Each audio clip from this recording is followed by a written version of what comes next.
Chris. College Football Saturday presented by Cresto presents a couple of rivals separated by just 220 miles of Interstate 79 and Route 19. West Virginia and Virginia Tech. We're just 45 seconds away from the opening kickoff in this battle between a couple of teams that have really intensified their rivalry in the last few years.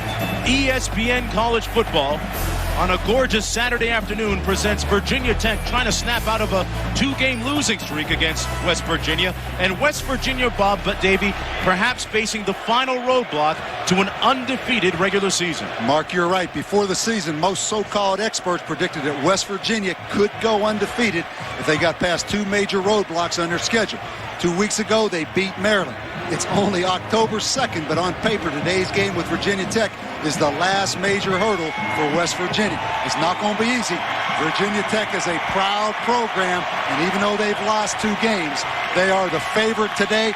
And this place, Mark, this is one of those border rivalries, and you can feel the excitement. Well, Virginia Tech won the toss, deferring to the second half. West Virginia will receive. And don't blink, don't sleep today, folks, on the special teams. Virginia Tech, as you well know, one of the top special teams in the nation. Meanwhile, West Virginia this year has been doing an absolutely fabulous job returning kickoffs and punts.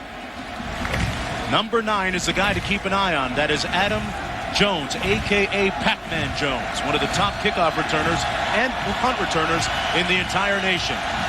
DeVelli with the kick. 14 out of 25 have gone into the end zone for touchbacks, just like that one.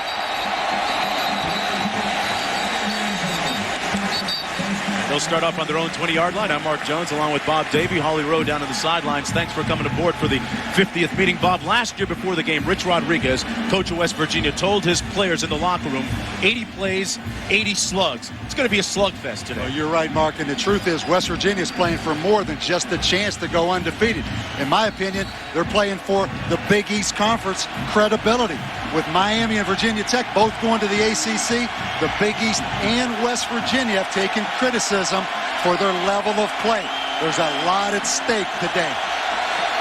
First down and 10, quarterback Rasheed Marshall out of the shotgun. That's the decide play they like to run, and Marshall has 4.4 speed and a first down, but there's a flag down back at the 22-yard line.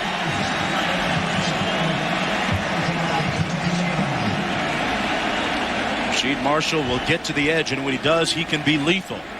It's going to be an illegal block, a clip against West Virginia, so that play, a gain of 14, will be nullified. Let's take a look at the starting lineups. Rasheed Marshall, the starting quarterback, putting up some good numbers this year, playing with these skill players. K.J. Harris, one of the top rushers in the nation. And, Mark, you look at 3 wide receiver spread offense for West Virginia.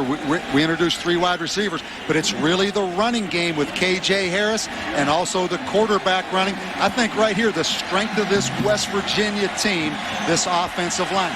2 years in a row, they've run for over 260 yards on Virginia Tech.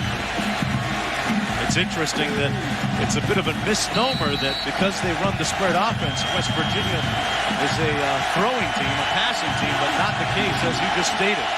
First down and 19.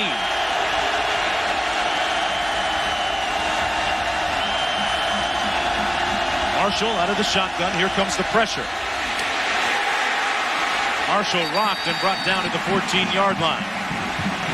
Gain of about 4 on the play. Let's take a look at that front for the Hokie defense. And their defensive end is going to be key today, Bob. Mark, no question, because in some ways West Virginia runs the option, and these defensive ends are critical. You see that 4 good, talented defensive linemen led by Darryl Tapp, and they play 3 linebackers in the game led by Vince Hall, the true freshman. And Vincent Fuller, one of the leaders in the secondary, had an interception last week and the loss against North Carolina State. Second down and 16 to go, and it is noisy. The Hokie fans pumping up the volume, over 65,000 strong.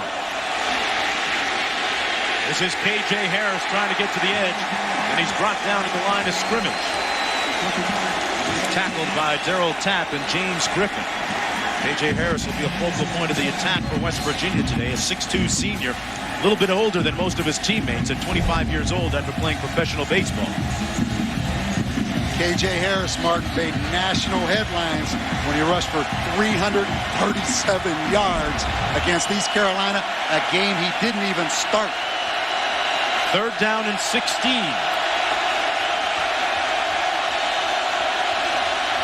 Charles Hales, backup quarterback in at receiver. They run the ball.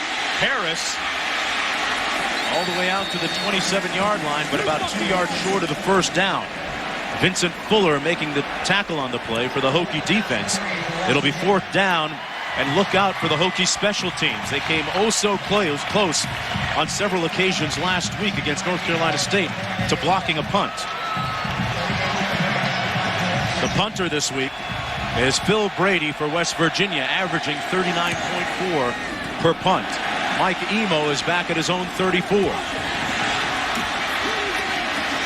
Emo dancing to elude tacklers, but can't. Brought down to the 33-yard line. 1 yard on the return and a 38-yard punt.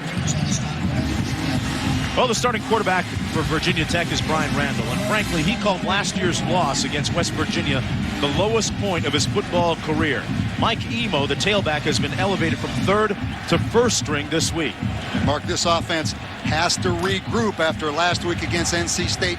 They gave up 10 sacks. This offensive line was only directly responsible for one of those sacks, but the bottom line, they lost some confidence last week in that North Carolina State game. Let's see if they have a hangover here on their opening series against West Virginia. Randall on the receiver screen to Eddie Royal, got a couple of blocks, and Royal is out to the 42-yard line, about 2 yards short of the 1st down. Let's take a look at that 3-3-5 alignment by the Mountaineer defense. Ben Lynch, one of the guys to watch at the nose guard spot. Mark, you mentioned it's a 3-3-5, 3 down linemen, 3 linebackers led by Scott Jerko, a hometown hero from Morgantown. Then they actually open up with 5 defensive backs. But look for Virginia Tech, as you see him here, in a 2 tight end offense to try to balance up that 3-3-5 defense. 2nd down and 2.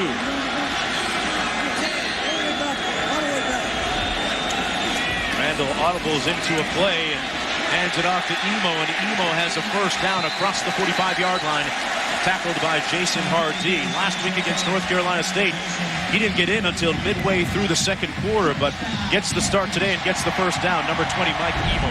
Mark, this is going to be a simple plan. If West Virginia lines up with 2 deep safeties against this double tight end look, Virginia Tech's going to run the football, as they do here. If West Virginia goes to a 3 deep look, they're going to throw the quick outs. So they're going to balance them up in this formation, give the quarterback an easy picture to look at, and do a lot of checking at the line of scrimmage. Come out with a 2 tight end formation again, run a little counter to Emo. Emo is tackled after a gain of about 3 by Adam Lenorth. Let's go downstairs to Holly Rowe. Holly? Well, Bob, as you mentioned, they gave up 10 sacks last year, which was a school record against NC State last week. And Virginia Tech said it wasn't just the offensive line. Several of the teammates took credit for it. Brian Randall said, hey, 4 of those sacks were my fault, calling out the wrong protection. The running backs missed linebackers who were blitzing. Even the tight end was late getting off the ball. So Frank Beamer said they installed some new things in practice this week. They went 3 live days on blitz pickup. We'll see if they're able to get it to work against West Virginia today. All right, they can't afford to give up that many sacks and be successful today. Here's the option. Randall dragged down in Mountaineer territory at the 48-yard line, about 4 yards short of the 1st down. Scott Jerko, the former walk-on turned scholarship player, now a starter. The 6-foot senior making the stop on the play. Mark, as this game progresses, you're going to see a lot of different things out of these 2 offenses, particularly the option game. Here, Virginia Tech in a 2-back offense, go ahead and choose to run the dive option out of 2 backs. West Virginia will come back out of the spread as well. So both of these quarterbacks, very similar. Both offensive staffs like to use the quarterback as a runner. Both of them really good weapons, respectively. 3rd down and 3.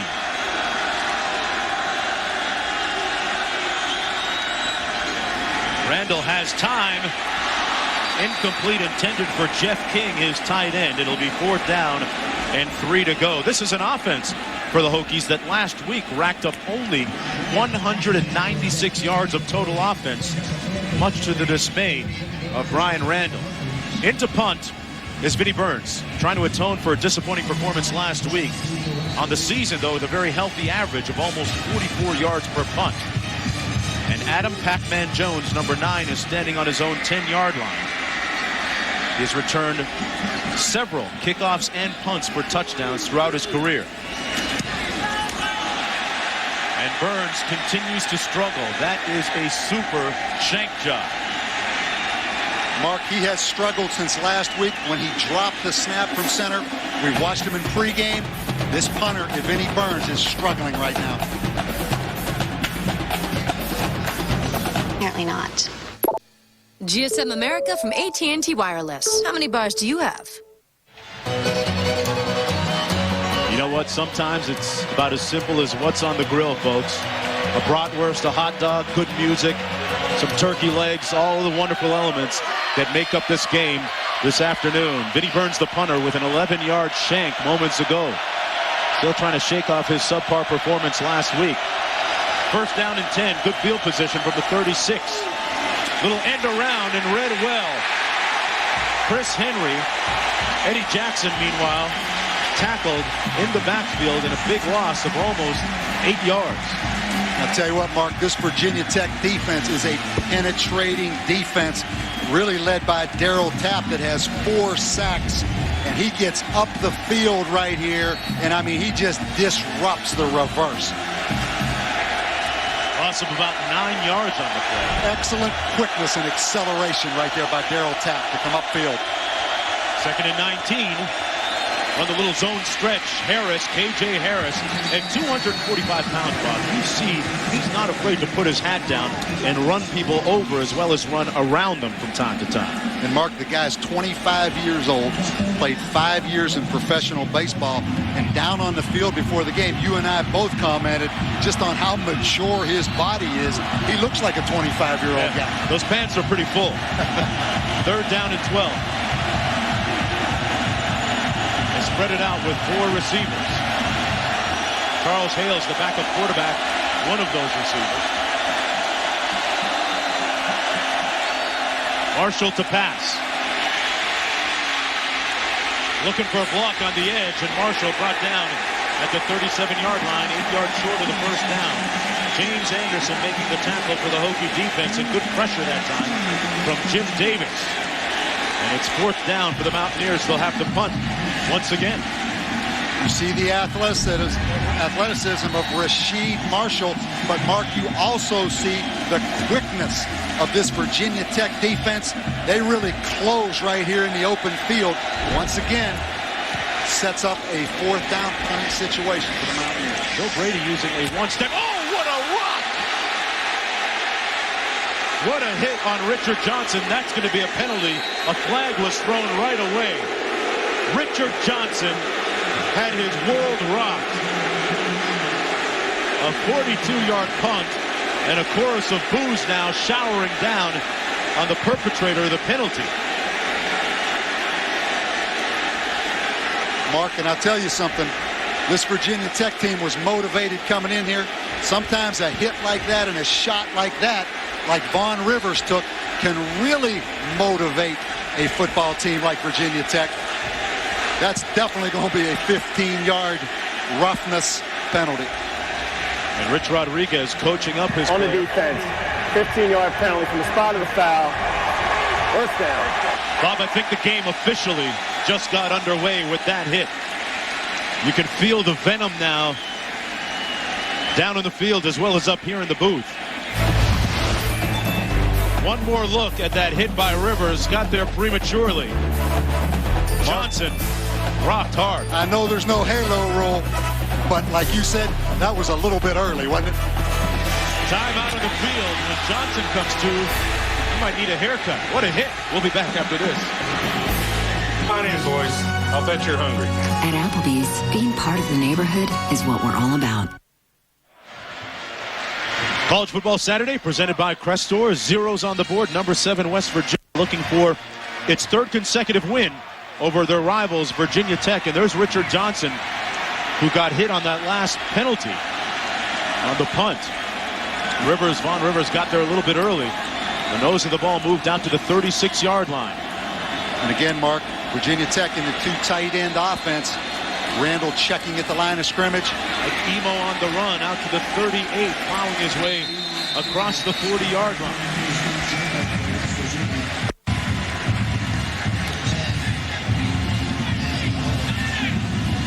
And you would think that last illegal hit by Vaughn Rivers really got this thing stirred up on the sidelines. Well, Mark, it looks like the wrong team that's upset.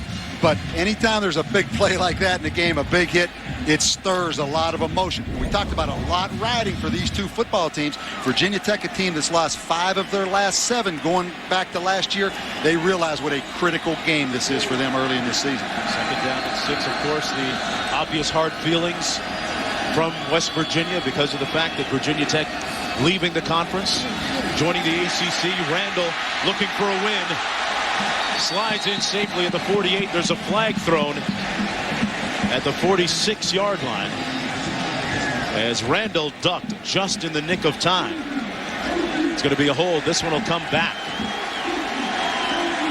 Mark, a couple things for Virginia Tech. Last series, Brian Randall had a chance on 3rd down to complete a ball to the tight end King. Didn't complete it on the offense. And now right 19. here, 10-yard penalty. they get a holding penalty. Repeat, second down. Once again, going back to last week, they gave up 10 sacks against NC State. They only had 192 yards, the lowest since 1998. They cannot have some of these silly execution and mental breakdowns if they're going to get back on track offensively. Virginia Tech got off to a very quick start last year at 6-0, but since that point they have really struggled overall, dating back to last season. 2nd down and 8. Randall out of the shotgun. Randall fires incomplete. Let's go downstairs to Holly Rowe.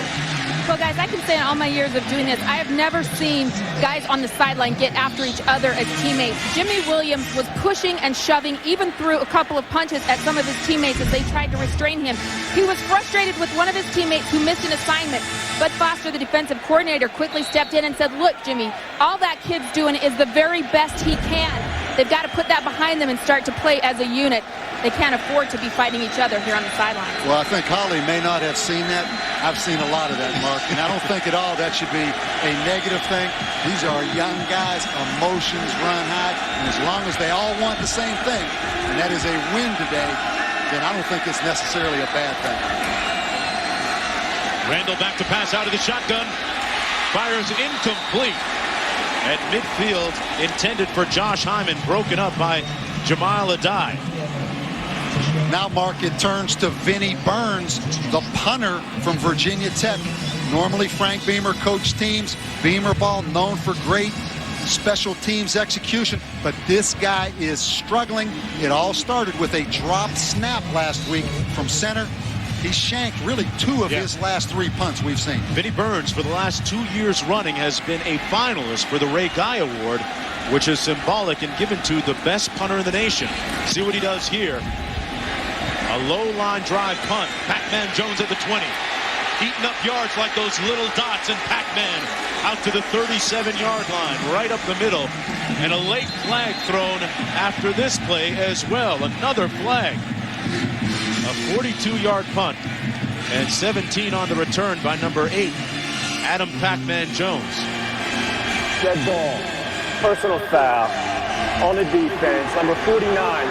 15 yards from the end of the run.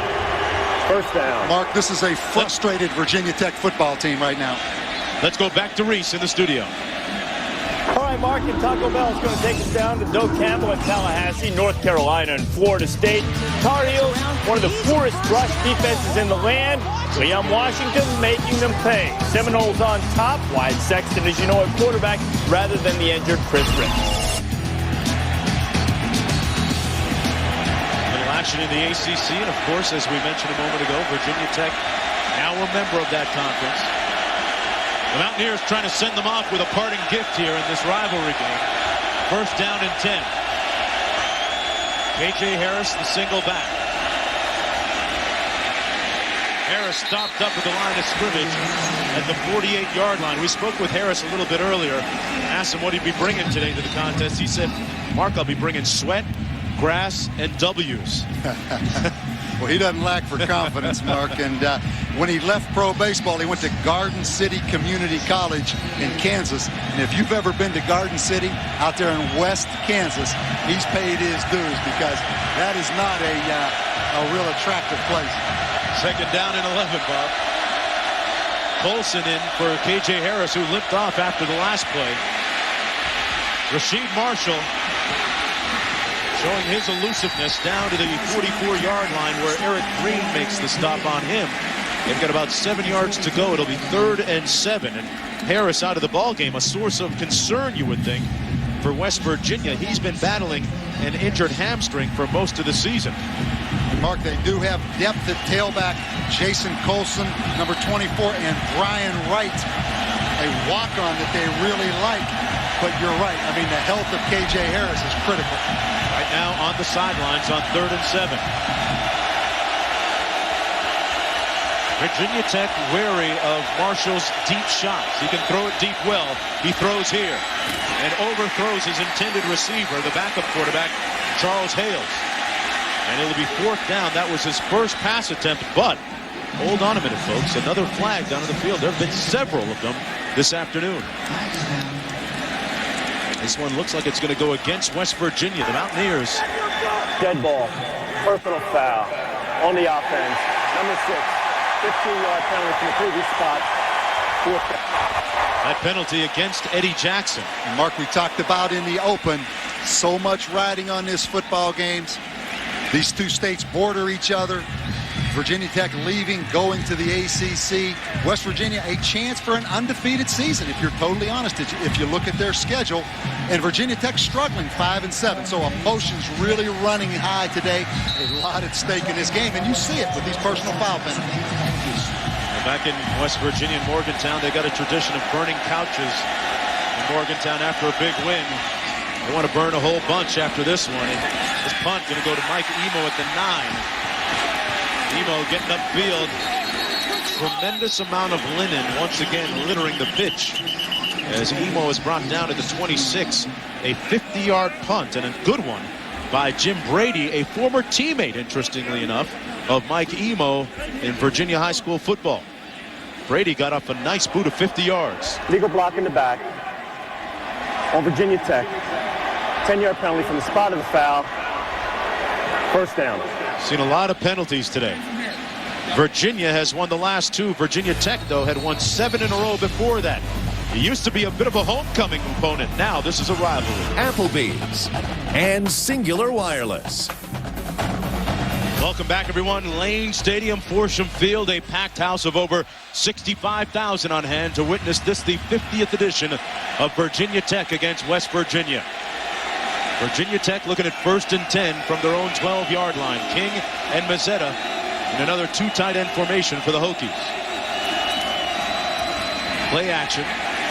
Randall looking up top, has a man, and it's almost, and they're going to say it's picked off. Pac-Man Jones with his 3rd interception of the season.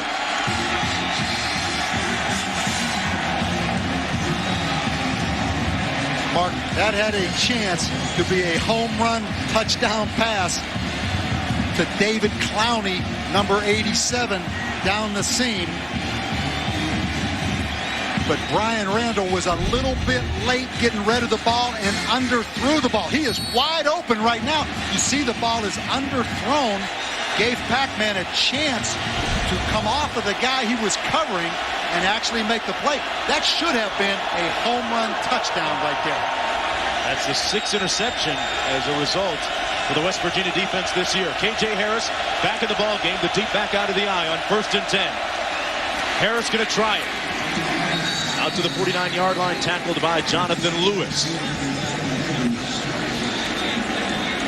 Approaching 4 minutes to go in the 1st quarter.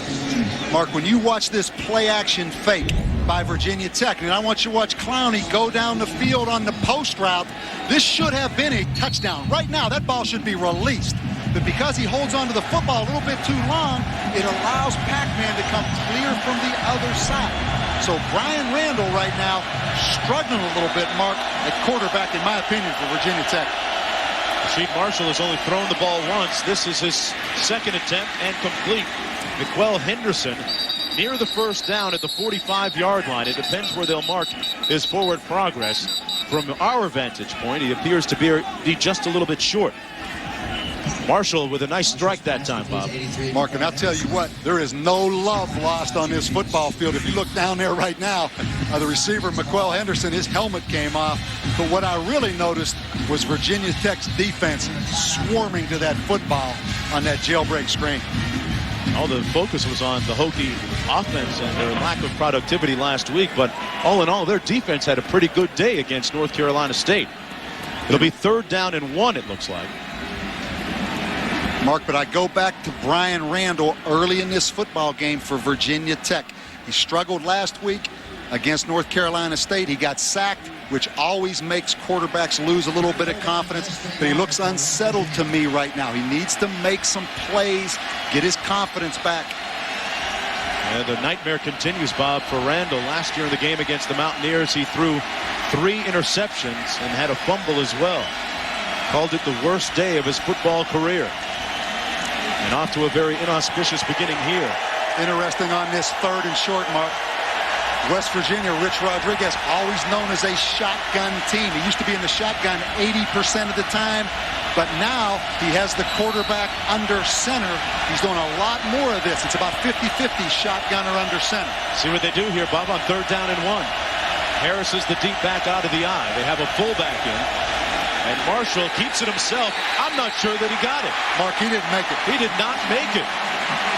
There was no surge on that offensive line. Chris Ellis with the initial ambitious charge by the defensive front of the Hokies. Marshall ran over the center, Tim Brown. Mark, it's hard to run that quarterback sneak in there. It looked to me like Virginia Tech jumped down into double eagle. They covered both guards in the center, and they just knocked West Virginia back right there. Great short yardage defense, and West Virginia is going for it. 4th down and short again. With 3 or 4 on 4th downs on the season. Harris fumbled it. Vincent Fuller made the big hit, and the Hokies have possession. Mark, if you want to go undefeated, as everybody's talking about West Virginia with the 2 hurdles, Maryland and Virginia Tech in their season, you better make 3rd and a foot, and then when you go for it on 4th and a short, you better make it, particularly you have a 240-pound tailback. Kel McKee in there. This is a great hit by Vincent Fuller. The safety comes out there and knocks him right in the jaw. And K.J. Harris, Mark, never had the security of that football. That football was coming out early. You see right there, he actually bounced off one of his own offensive linemen, maybe the fullback right there, and that football came out. And interesting to note, Bob, it was Jimmy Williams and Fuller who got into it on the sidelines a few moments ago for the Hokies. The 2 teammates and defensive backs, a flag on 1st and 10. The 2 teammates, Jimmy Williams and Vincent Fuller right there, got into it. They're in each other's grill about 3 series before, arguing. Prior to snaps, offsides, on the defense, number 66, 5-yard penalty, remains 1st down. Let's go to Reese. Tell us what's up with Iowa and Michigan State, Reese. Well, Mark, Iowa, as you know, taking their lumps last couple of weeks. Homecoming against the Spartans, that ought to soothe some of the wounds, and certainly this will help too. Jamel Lewis knifing through that Spartan defense. Hawkeyes up 7. All right, Reese back here. Randall off the play fake, wide open and complete to Josh Hyman. But hold on, there's a flag down back at the 43-yard line. Mark, we're going to get a roughing the passer penalty added on to that. But give Brian Randall credit, man. He stepped up and made a throw. After throwing an interception on his last series, Brian Randall delivering a strike of 31 yards to Josh Hyman for the 1st down, which will stand. Nose of the ball right now at the 18-yard line. Roughing the passer on the defense. Number 99, half the distance to the goal, First down. First, Mark, we really like Josh Hyman, this redshirt freshman receiver. You're going to see Brian Randall step up and deliver this football. Josh Hyman struggled a little bit catching that, but he made the play. Obviously, a silly late hit by number 99, Ernest Hunter. A lot of emotion in this football game. This needs to become an execution football game right now, Mark. Both teams playing sloppy. Raw, a bit of a street fight. This is Emo down to the 6-yard line. Brian Randall, the quarterback, handing it off to Emo that time. And Randall has graduated, and more flags down to the field. Like I said, this is a street fight. It's turning into a ball. A lot of invective and venom being spewed down on the field.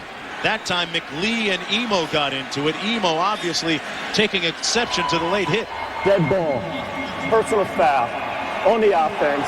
Number 52. 15 yards from the end of the run. Second down. They called that on Jimmy Martin, Mark, and again, this has to become an execution football game. I don't care about the emotions. There's Jimmy Martin right there.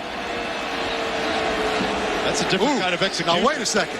I don't know about that one, but right there, the punch by Mike Emo, that's one of those kinds that gets you ejected from the football game. So Virginia Tech right there, really fortunate that Mike Emo, who had a 3-game suspension that he served, just came off suspension last week. Mike Emo could have been ejected from the football game for that one. That definitely appeared to be a punch. Second down and goal, and those are the ball all the way back at the 20-yard line now. A tremendous amount of malevolence down in the field. Out of the backfield, Emo. Nowhere to go. Making something out of nothing. Finally brought down right at the line of scrimmage at the 20 by Ernest Hunter. The third down and goal. Mark, the difference between street fights and football games. Sometimes people like to use that phrase when it comes to football, but this is football and it's a team game, and you can't be selfish as a player. I know it takes a lot of discipline. I know the second guy gets caught, but bottom line, that's selfish right now, right there to take that swat. Sure was. I'll agree with you on that. Third down and goal. Cedric Humes now, last week's first-string tailback, in for Emo. Lone back beside Brian Randall. Third down and goal. Randall. He'll try and do it himself. He won't get there. Knocked out of bounds at the 13-yard line. Jamal Adai and Scott Jerko. And remember, the field goal kicker last week struggled. Brandon Pace missed a potential game winner against North Carolina State. He got a lot of consolation in the form of phone calls this week. One of them from Chance Worley, the former kicker last year here at Virginia Tech, and also got a phone call from Brian Randall Saturday night saying, hey, fella, don't worry, we're going to need you in the future. Keep your head up. We'll see how he reacts here on his first field goal attempt since that potential game win. And Mark, you go back to that kick last week against NC State. You talk about pace right there. Is there a more lonely feeling in all of sports than being the place kicker who misses the field goal on the last play of the game? And interesting, you had a great conversation with him. What did he do after the game? He went back to that apartment and slept it off. And I promise you, he didn't watch ESPN. He didn't watch any replays. He put his head under those covers and pulled that thing up as tight as he could. I asked him who did the most consoling call come from. He said it had to be his quarterback, Brian Randall. And when the head man calls you, and he actually said I was already kind of dozed off. I didn't get a chance to speak to him. He left me a really nice message, though. Let me know that he really cared about me. And Mark, it's interesting. He's got that little smile on his face like everything's okay, I'm cool. But you know right now, he is churning inside. And for the kicker at some point, it's like when you miss that putt, golfing, you got to step up the next one and make it. Well, Vinnie Burns, their punter, has struggled. Let's see how Brandon Pace reacts. This one coming from 30 yards out. Last week, he missed his first field goal before making 3 straight before the game-winning miss. From 30 yards out, Brandon Pace on the right hash. Looks to be okay so far as a disclaimer.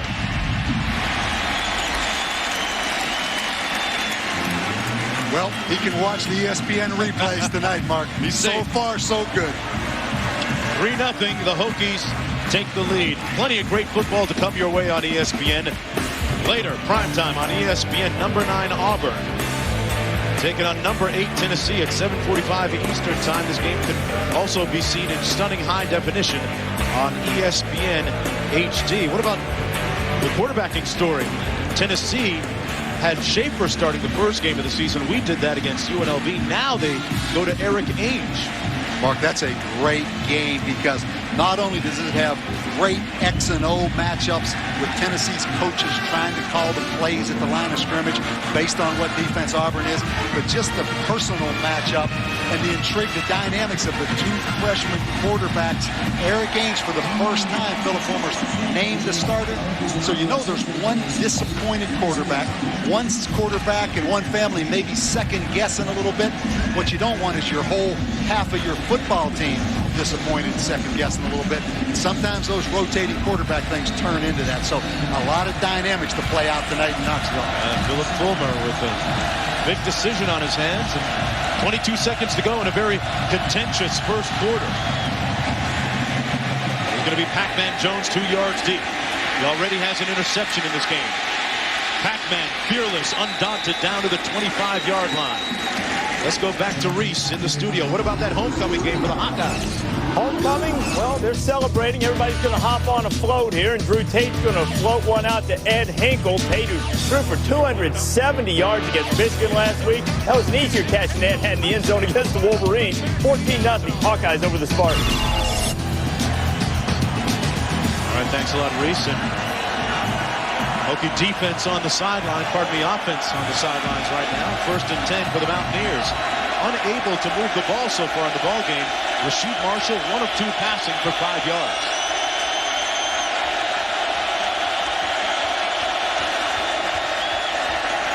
Completes his second pass of the afternoon. That's going to be a first down at the 35 to Chris Henry, the team's leading receiver, with 24 receptions now in the season. He is one of a couple of deep threats that they have, the other one being Brandon Miles. Mark, Chris Henry's an interesting guy. I mean, he's 6'5", 195. He's their most talented receiver, but he doesn't talk to the media. What do you think of that? To each his own. A very reticent guy. He had to talk after he made that winning touchdown catch in overtime against Maryland. Actually did pretty well. That was their first down of the game, and this is Jason Colson. Perhaps the last play of the first quarter.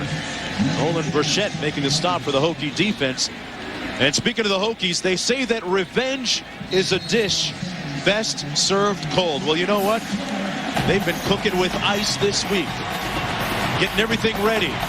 Trying to put...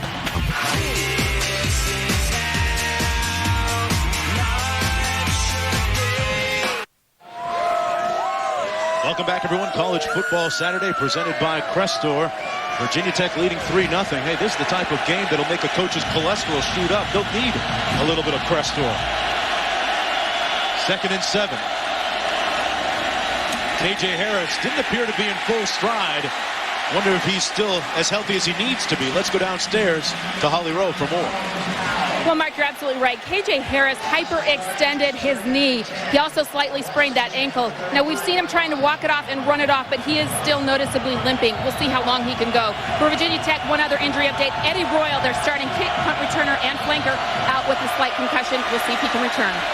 All right, Holly and Marshall taking a deep shot right there. A flag on the play. Lots of contact between Eric Green and the intended receiver, Chris Henry. And Mark, this is going to be interesting. It looked to me almost that it was offensive pass interference. I hate to jump out there and say that too early, but it looked like kind of ran into each other. Chris Henry was running down, and he appeared to be out of bounds at one point. Green, the cornerback, on the play.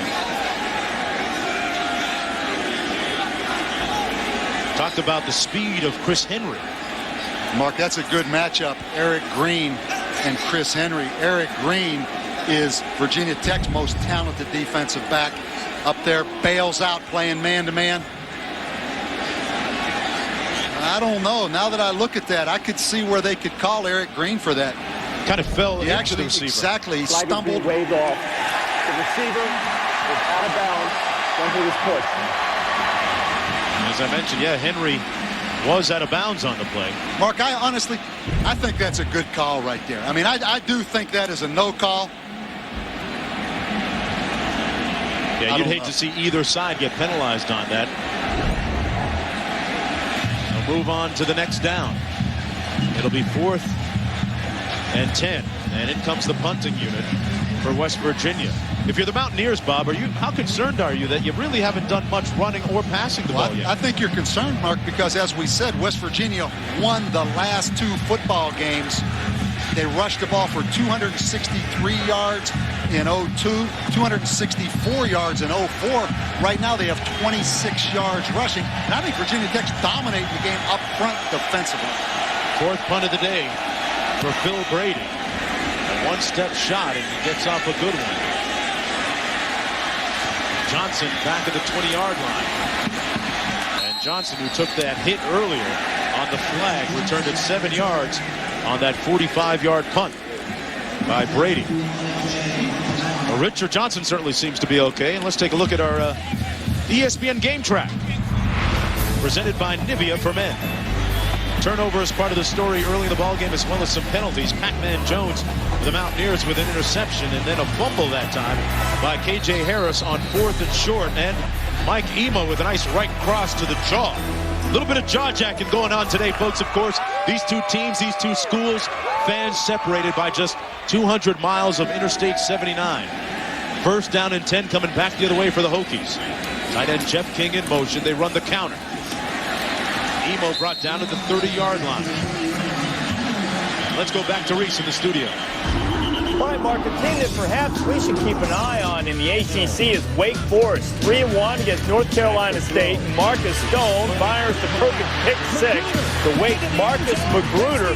NC State survived where you guys are last week. Demon Deacs up by a touch in the 2nd quarter. They certainly did, and been a quarterback carousel for the Wolfpack. Last week we saw both guys see significant time. Jay Davis started the game, was yanked midway through the 2nd quarter, did not see any more action. Meanwhile, a personal foul face mask called on that last play against West Virginia. Incredible amount of penalties. It is, Mark, and that's 6 penalties for 69 yards on West Virginia. And again, combine that with their inability to make the 3rd and 6 inches and the 4th and 6 inches. Right now, Virginia Tech, I think, is executing a little bit better, a little more composed than West Virginia. Ryan Randall in at quarterback. The senior has already graduated. Little play fake. Randall taking a deep shot, has a man, and overthrew Clowney. That had 6 written all over it. Mark, Ryan Randall has to make that throw. As a senior quarterback, a lot riding on him on this football team. Watch Clowney right here. He's going to go down, a little sugar and go, and he is wide open. They beat Anthony Mims right there, the field corner. That should have been the 2nd long touchdown pass of the game today for Virginia Tech. So excellent design, excellent play call. One more look at the overthrow. Clowney got in behind Mims, as you mentioned. Instead, it's 2nd down and 10. Justin Hamilton now in a tailback in this 3-receiver formation. Jeff King, the tight end. Out of the backfield, Hamilton chopped down. Nice tackle on the corner by Pac-Man. And Pac-Man a little bit shaken up after that hit on Hamilton. Mark, I like Pac-Man. I mean, he's a playmaker. You see when he's back there on those kicks, he's going to bring that ball out of the end zone. And that play right there, I mean, that was a reckless, and I mean that in a positive way, of throwing his body in there and making that play on Justin Hamilton. A talented player out of Atlanta, Georgia. Spoke with him yesterday, and our Harley Rose spent some time with him too. He says, Mark, you know, anybody out of the 404 can play some football. He's right. Look at that. Mark, and that's the way guys get hurt sometimes, throwing their body like that out of football position. And he took the brunt of that impact on his helmet right there. Comes out for a play on 3rd down and 8. Randall out of the shotgun. We haven't seen much of their option game yet. Going to throw it for the third consecutive time. He has time. Incomplete for Emo over the middle at the 45-yard line. Mark, we may get a holding penalty against West Virginia, and it was 35 yards away from where that football was thrown. Holding on the defense. Number 22, 10-yard penalty from the previous spot. Automatic first down. Keeps the drive alive for the Hokies. That's a killer for Rich Rodriguez. They move the ball down to the 43-yard line. And Mark, a lot of people, let's be honest, talking about how good is West Virginia. Even though they're an undefeated football team, they did beat Maryland, but Maryland turned that ball over 5 times. Right now, you see the concern in Rich Rodriguez's eyes. They're not playing very smart. And at times, offensively, Virginia Tech has knocked them back at the line of scrimmage, Virginia Tech's defense. So I think it's a legitimate question right now. And they need to validate themselves with a win here. Here's the option. Emo on the end around. And Emo proving to be extremely elusive and ambitious down to the 40-yard line. And Bob Davie going to spit the truth in the lab in football 101 on the running game, Bob. Mark, I'm going to show you how spread offenses get to their version of the wishbone. First of all, they have to get 2 backs back in the backfield. Here they motion a wide receiver back. The first option, the quarterback reads the outside man on the line of scrimmage. If he turns his shoulders like he does here, the quarterback outflanks him and keeps the football. In the third phase, just like the wishbone, the potential pitch of the football. So it's the spread offense's version of the wishbone. All right, Bob, and on 2nd and 6, Randall back to pass. Little blitz coming.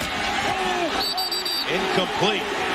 And you know what? That time, Josh Hyman did well just to break that up. An interception. And back to the Football 1 and 101. For more in-depth X's and O's analysis, you can check it out. Bob Davie's Football 101 on ESPN.com's Insider Service. And Mark, I think the biggest difference in college football has been spread offenses, one-back teams that are able to spread the field and then run option. And here we see the way they ran it just a few plays ago.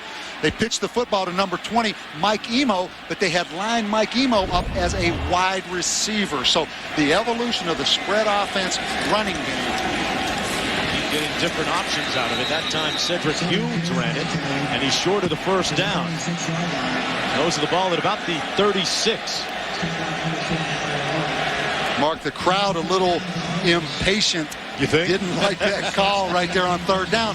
But I go back to the struggles of the quarterback, Brian Randall, and talk about struggles. This guy right here, it's all right here right now because he has been struggling punting the football. Vinny Burns, the 2-time Ray Guy Award finalist for one of the top kickers in college football. Came into the game averaging almost 44 a punt, but has struggled on his last 3. Let's see if he can drop this inside the 20. Well, he did. Unfortunately, they couldn't down it. A 36-yard punt, but it'll come back out to the 20-yard line, so they don't get the net that they wanted. For Vinny Burns out of New Orleans, those guys out of the Big Easy, usually easy going, but not quite the case for, well, not my cousin. We'll be back with more.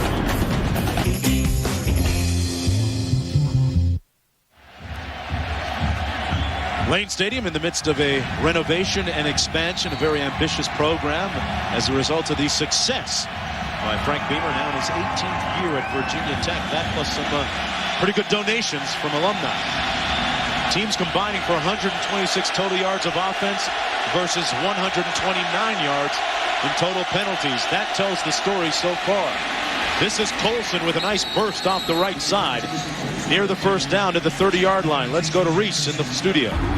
Mark, Miller time in the swamp. Arkansas and Florida Seatric Faison, who went over 200 yards last week, got it down to the 1, and Gators let him cash it in. Faison has Florida on top. Early 2nd quarter, 7-0. Mark, talk about Florida. It is pouring rain right now. It just started a couple minutes ago during the last commercial break. Marshall to Colson again, and Colson gets about 3.5. Davis making the stop, Bob, with the rain.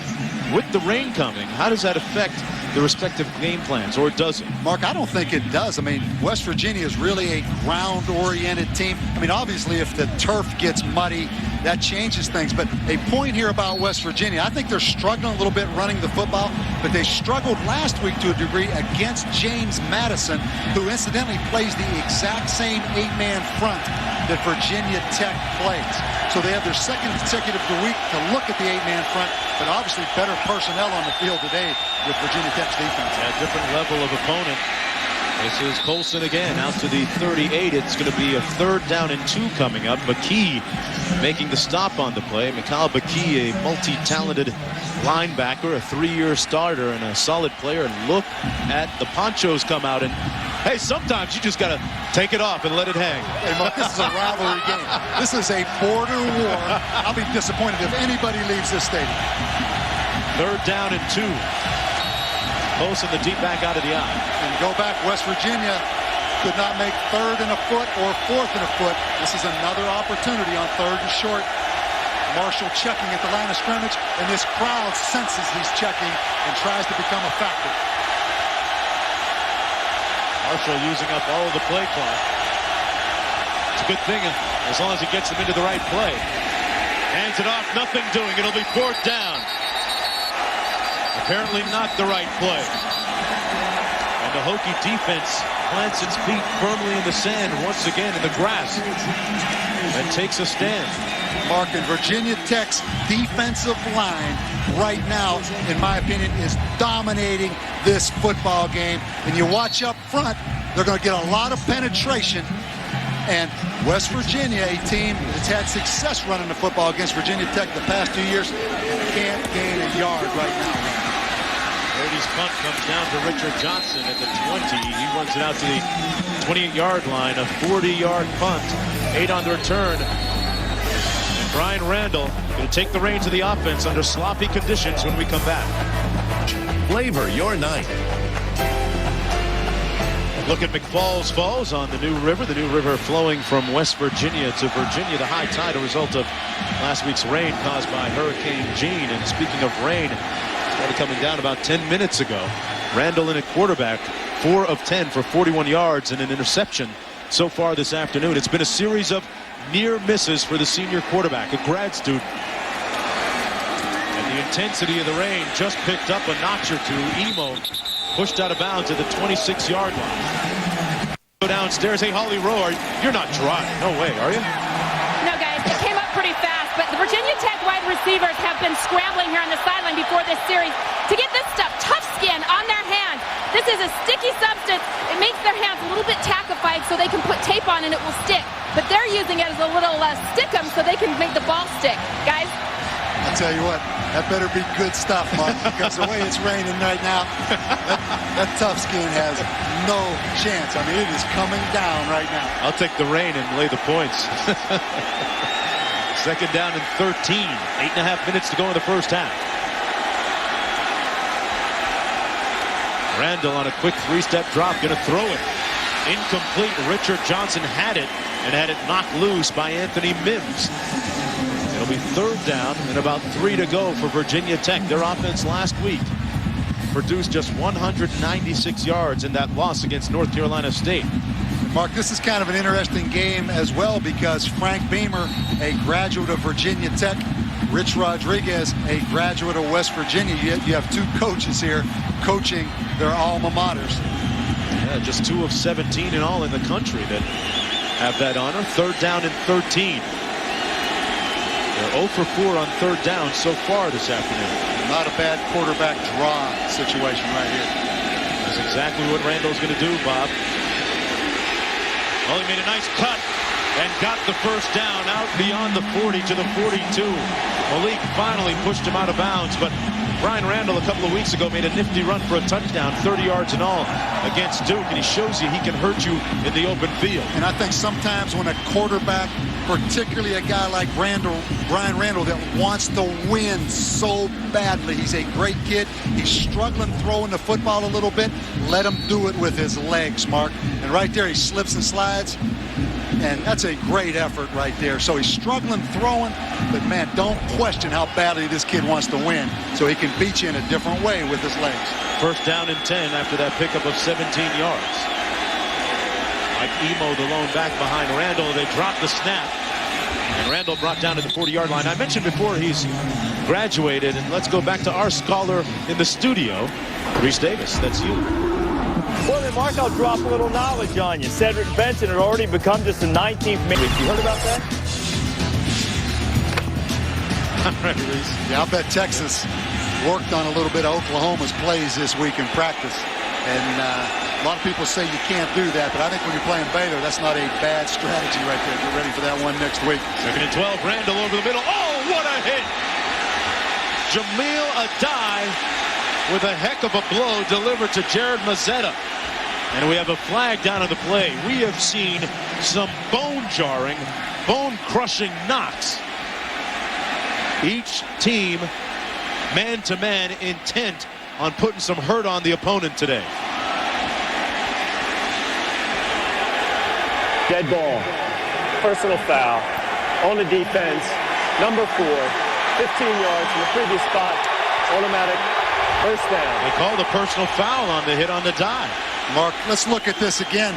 The first thing, Jared Mazzetta was wide open up the seam, and obviously the wet football goes through his hands. But watch that dive, the free safety comes in there. I can see why they called that, because he climbed up on top. If I'm Rich Rodriguez, I'm upset about that call. Bob, it's football. It seems to be looked like a clean hit with the shoulder. Mark, I'm with you on that. I mean, I can understand why he called it, because it did look like he climbed up and really went helmet to helmet. So the players' well-being and protecting the players is the utmost importance. But you're right. I mean, football is football, but I think you got to call that right there. First down and 10.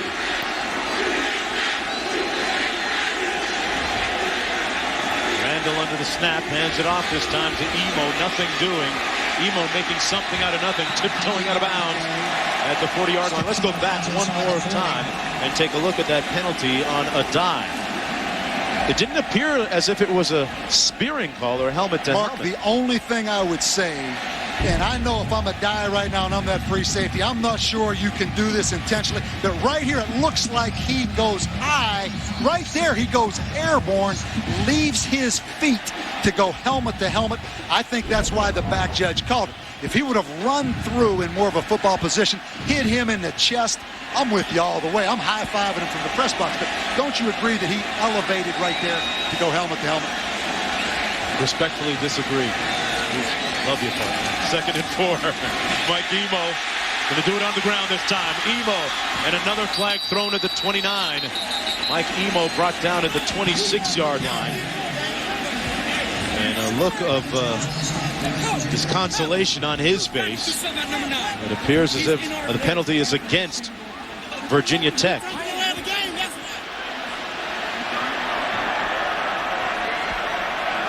So they're going to march this one back a little bit. Holding on the offense. Number 19. 10-yard penalty from the spot of the foul. Repeat 2nd down. Mark, those flags are going to get wet as much time as those yellow flags are spent on this field. But I go back to Adai's hit again.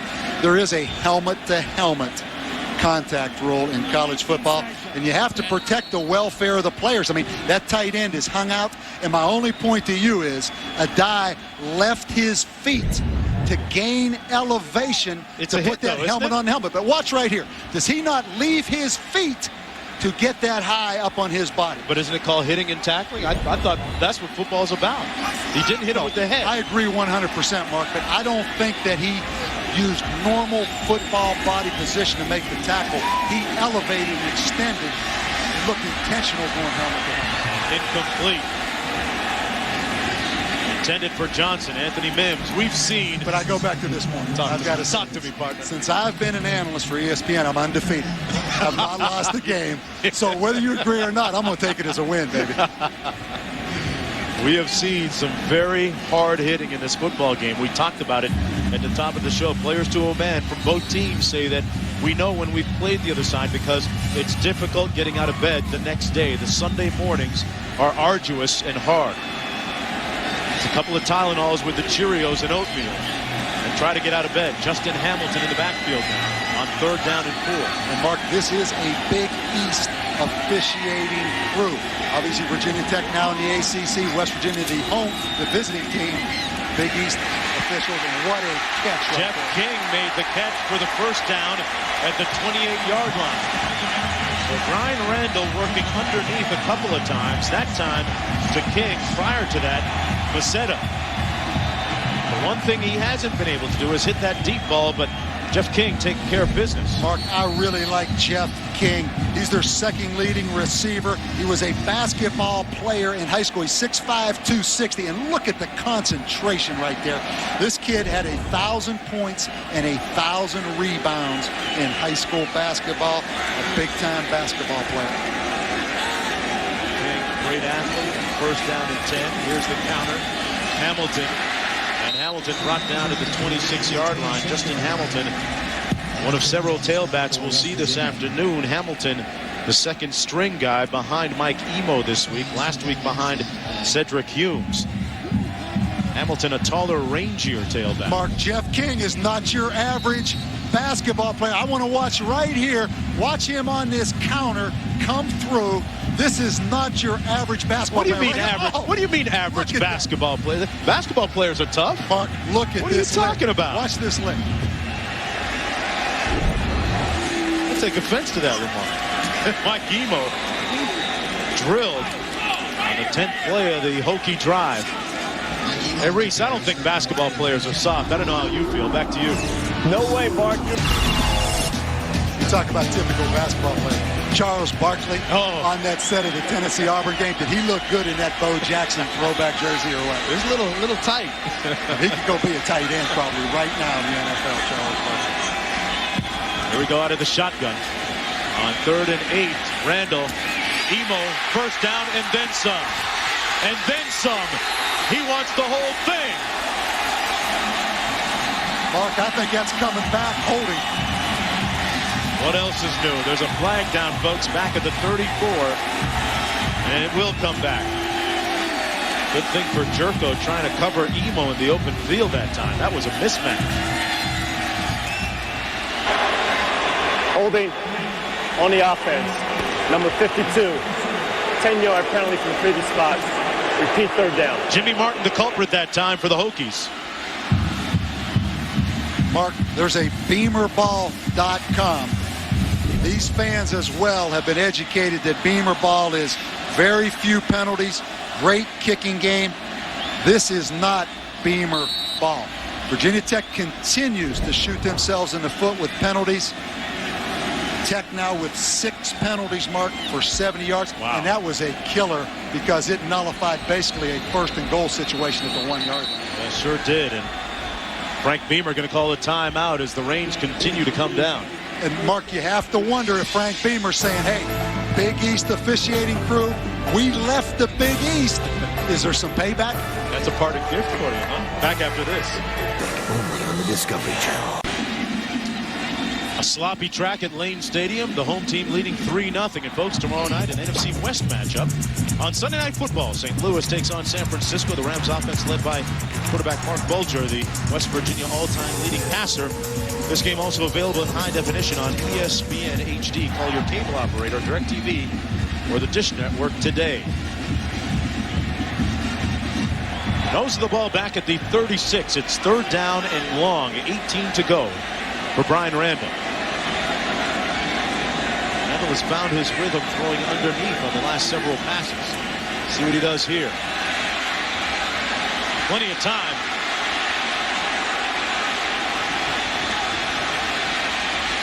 Randall got back some of that yardage, stepped out of bounds at the 28. Let's go back to Reese in the studio. And we'll take you back to the swamp, Mark, Arkansas. All right, thanks a lot, Rayson. Back here, Brandon Pace in for his 2nd field goal attempt of the game. Made his 1st one earlier today from 30 yards. But that's when things were a lot drier. This one's going to come from 46 yards and the right hash. Mark, that plant foot, that left foot on that wet turf is key. Takes it through. And Brandon Pace has arrived, folks. He's back. Shaking off the hangover from that potential game winner last week against North Carolina State. We'll be back with more. 6-0 in Blacksburg. Back to the action. Number 7, West Virginia struggling right now offensively. They trail Virginia Tech 6-0. Virginia Tech trying to get back on track at 2-2 overall. For West Virginia, meanwhile, trying to dispel the notions and rumors and whispers that their 4-0 record so far is a bit spurious, maybe a bit counterfeit. A quality win on the road at Virginia Tech would go a long way to disproving their critics. This is Pac-Man Jones from the 3. Adam Jones bound to seam. And the Pac-Man takes it out to the 36-yard line, a 38-yard return. West Virginia, meanwhile, has run the ball for just 42 yards. 16 yards passing, a total of 58 yards overall total offense. That's the picture. Mark, you're right, and give Bud Foster, the longtime defensive coordinator for Virginia Tech, a lot of credit. This defense gave up 40 points a game last year in the last 3 games. A lot of people wondered if the 8-man front was outdated. He tweaked it. They're more of a 2-deep secondary now. They still use some of the principles of the 8-man front, but he got it back on track. I mean, they were playing outstanding today, and they've really played good all season. Yeah, West Virginia, Bob, hasn't hurt them with those ISOs and power runs that they did last year. And the year before that, a quarterback draw. Rasheed Marshall out to the 40-yard line. Marshall, like his counterpart, Brian Randall, a graduate student. Mark, I'd like to make a point about Bud Foster.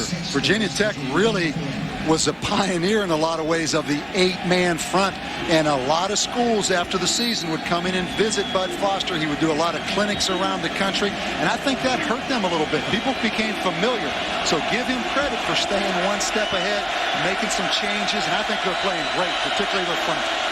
Out of the shotgun on second down, Marshall has a man in the flat, complete. And a first down at the 40-yard line. That's Eddie Jackson on the run. This is the deepest penetration of the day for the Mountaineers. Down to the 41-yard line of Virginia Tech with 3:44 to go now in the first half. A 19-yard pickup on the play. Rasheed Marshall trying to get in rhythm himself. And I think an excellent job by Rich Rodriguez of kind of getting it away from Virginia Tech's front, Mark, and getting the ball outside the tackle box. Marshall, a senior, looking for his 3rd straight win against their rivals, the Hokies. Hands it off this time. Colson brought down after a gain of about 2 yards. And speaking of Marshall, from Pittsburgh, Pennsylvania, decided to go to West Virginia, and he had to face the inevitable comparisons to another great quarterback that played at West Virginia, Major Harris. Bob, you know him, of course, both from Pittsburgh, the same high school, Brashear, played the same position, quarterback, and both were overlooked by Pitt, decided to go to West Virginia, went on to have great careers there. Exactly, Mark. And he kind of gets tired of hearing about the Major Harris thing. Not that he doesn't respect Major Harris, but that was 15 years ago, and they're still talking about Major Harris at West Virginia. 2nd and 8. They have a loyal following in Morgantown. Tiptoeing down the sidelines is Chris Henry, near the first down marker at the 31-yard line. Henry, the team's leading receiver, but one of their tasks trying to spread out the offense a little bit amongst the receivers. And Mark, I agree. I really like Rasheed Marshall. In a lot of ways, he's like a wishbone quarterback in that he makes a lot of checks at the line of scrimmage. He really controls this running game, and really, they've done a good job of not making him be a pocket passer. You know, sometimes coaches, when a guy scrambles around, they want to change his style. I think Rich Rodriguez has let him flourish with his own style. And Rodriguez and him have a special relationship, a tough love type of relationship. 3rd down and short, 1 to go. 9 men in the box. They hand it off anyway, nothing doing. Doesn't look like they got the first down, just short of the 31. Several times today, Bob. That's the 3rd time we've seen West Virginia fail on short yardage situations. It'll set up a 4th down and short now. And Mark, Virginia Tech continues to pack that front down inside on short yardage, which you should. I think West Virginia, you look inside, they got everybody packed inside. I think West Virginia will come out with an option right here, get the ball on the perimeter. but Rich Rodriguez going to take some time and think this one over. We talked about it at the top of the show. Those defensive ends especially had to have a good day for the Virginia Tech Hokies defensively, and Bud Foster weaving a masterpiece on the sidelines, pitching a shutout so far. Timeout from Blacksburg. More after this. Where greatness is learned. I'll run the option. Hokies looking to improve to 3-2 overall, snap a 3-game losing streak against the Mountaineers. Folks, right now with the lead. Don't forget today, ABC College Football Regional action for you. Miami against Georgia Tech, Michigan against Indiana, Colorado takes on Missouri. Right now, 4th down and short. They failed twice previously already. 4th and 1. Out of the shotgun this time. Colson on the handoff has the first down for the Mountaineers. Tripped up at the 27-yard line. Colson filling in for the injured K.J. Harris, who went out in the first quarter with a knee injury, we're told by Holly Rowe on the sideline. That was an excellent cut right there by Colson. I mean, he kind of went east and west, and then right here, he takes that thing north and south on this wet turf. And how about this little back in there right now, Brian Wright? He's about 5'5", but this guy right here is explosive, Mark. I like him. And Quincy Wilson, the former tailback last year at West Virginia, spoke with us before the game down in the field, and he told us, don't sleep on Wright. He can play. He's going to get some reps today. Justice and Burke, meanwhile, moving on the right side of the offensive line. Flag is waved off. Before the flag, Virginia Tech called timeout. Second charge, timeout of the half. Hokies going to talk it over on the sidelines. And in the meantime, we'll go back to Reese in the studio, where it's much drier, Reese, isn't it? So far, so good that way, Mark. Coming up on the Pontiac High Performance Halftime Report, Trev and Mark here as always. It was a big hit. You guys saw that. Was it a bad call? We'll see what these guys think. We got the rule book out, too. We'll also show you the guy Mark calls the best freshman in the land and talk SEC showdown. I'm going to tell you why Auburn's going to defeat Tennessee tonight. Forget that game. The game that's the most important in the SEC, Georgia LSU. LSU will win. It's important to him. Got a tattoo riding on it. Come on, Bob Davey. Well, I really want to hear Trev. This is kind of off the wall, but I want to hear Trev, if he's a head coach next year in the Division I football, what offense he's going to run as an offensive coordinator. Because I talked a little bit about the wishbone. I talked about the wishbone Thursday night in the studio, Wednesday night in the studio. He beat the wishbone up. I want to find out what he's going to run when he gets that head job next year. I don't really see him as a spread offense type guy either. Well, College Football Saturday continuing in primetime on ESPN. Number 9 Auburn against number 8 Tennessee. Great quarterbacking story there with the Volunteers, Schaefer and Eric Ainge. And, of course, got the Cadillac running for Auburn. See if he's got the Cadillac grill and the 20-inch rims and the tires on today. He'll need it against Tennessee. 2:12 to go in the first half. The skies starting to clear. The squall has passed through. First down and 10 for the Mountaineers.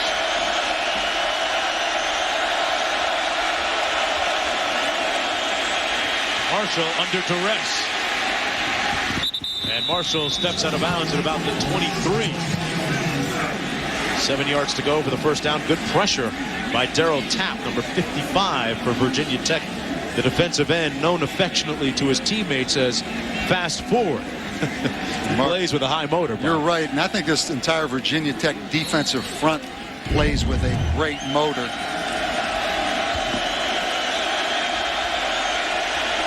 There's Tapp in hot pursuit. 2nd and 6. On the handoff to Colson, who's back in the ballgame now, and he's brought down right behind the line of scrimmage, actually, or right at it. And West Virginia, Mark, comes in here averaging 41 points, 450 yards a game, 276 yards rushing. That doesn't mean a whole lot to me, but what means a lot to me is the last 2 years they've rushed for over 260 yards against Virginia Tech. They are struggling today running that football. They have 58 yards rushing right now. And if you're just joining us, remember, folks, that K.J. Harris is out of the ballgame right now, has not played in a while because of a knee injury. Marshall down the seam, incomplete, in and out of the arms of his intended receiver, John Pennington. That should have been a catch. Marshall laid it right in the basket for him. Mark, if you are going to go undefeated, because that is a topic of conversation, because everybody's talking about an undefeated West Virginia team. You are going to have to make this play, John Pennington. You cannot throw it any better.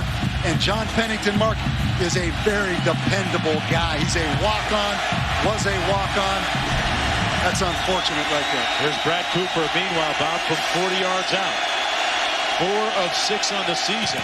Blocked! The special teams. Beamer ball comes up. And here comes Fuller. He's got blockers. Davis with the block. Fuller with the punctuation mark. Touchdown.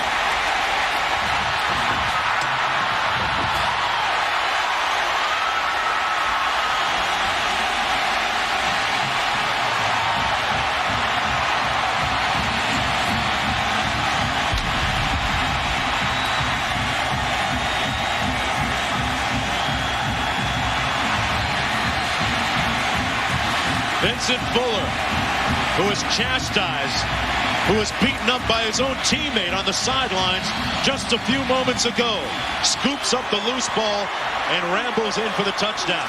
Mark, and if you're Rich Rodriguez, you go back to John Pennington. If he catches the ball, West Virginia is probably ahead in this game. Now it's a 13-0 Virginia Tech advantage. Would have been first and goal.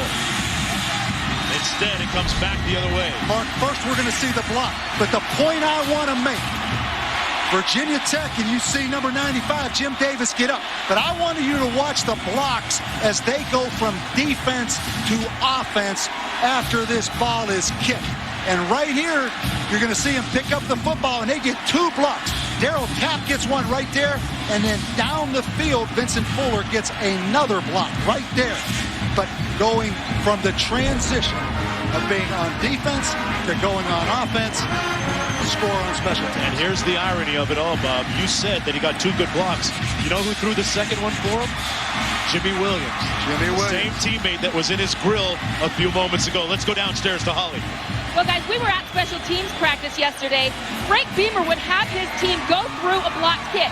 They would block the kick, and then he would say, now stop. Look where you're at. He would make sure that there was a pocket of people around that blocked ball that was picked up. So that then turns into the return team.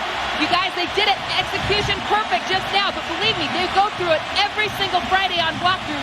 That is planned to perfection by Frank Beamer to become a return team. Good point, Holly. They are second in the nation in block kicks since 2000. North Carolina State leads the nation with 33. Virginia Tech is second with 29 now after that last one. It's not about chance. It's not random. It just doesn't happen with smoke and mirrors as they go for the pop-up kick here. Mountaineers going to have good field position at the 41-yard line, scooped up by Heike Johnson. But once again, Beamer ball emerges. Mark, I want to go back to this block. And you're going to notice Vincent Fuller hesitates on whether to pick this football up. And that's good coaching, because if that ball is blocked and it is on the offensive side of the line of scrimmage, the offense can pick it up and advance it. If it's on the defensive side, the offensive team can't pick it up, but a great job of transition. There was Tapp's block. Then down the field, we see the next block right there. A tremendous job of transition, scoring on defense. 1st and 10 for the Mountaineers. Their undefeated season right now in jeopardy. So far, 4-0 overall. Marshall has to get on track.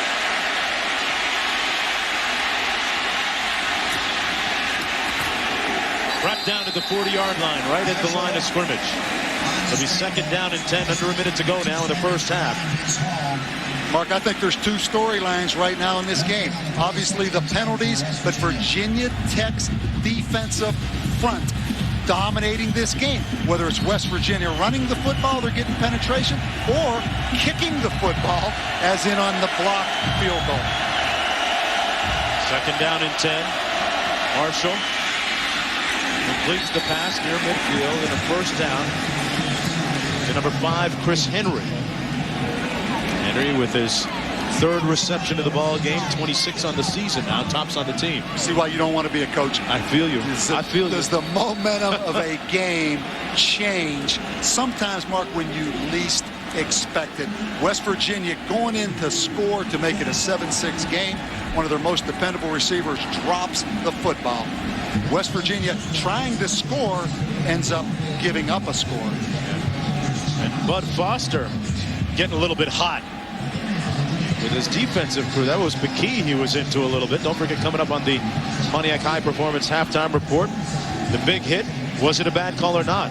Talk about some of the fabulous freshmen around the country and the SEC showdown tonight on ESPN between Tennessee and Auburn, number 8 against number 9. I still say that was a bad call. I know why you are, because you're feeling reinforcement coming from the studio. You're feeling Mark May or Trev. Trev, you got to have my back, Trev. If you feel me, Trev, have my back on this. You are unbelievable. I'm selling out. You are unbelievable. Defensive guy like Trev Alberts, great head-hunting linebacker at Nebraska. Got to have my back on this one.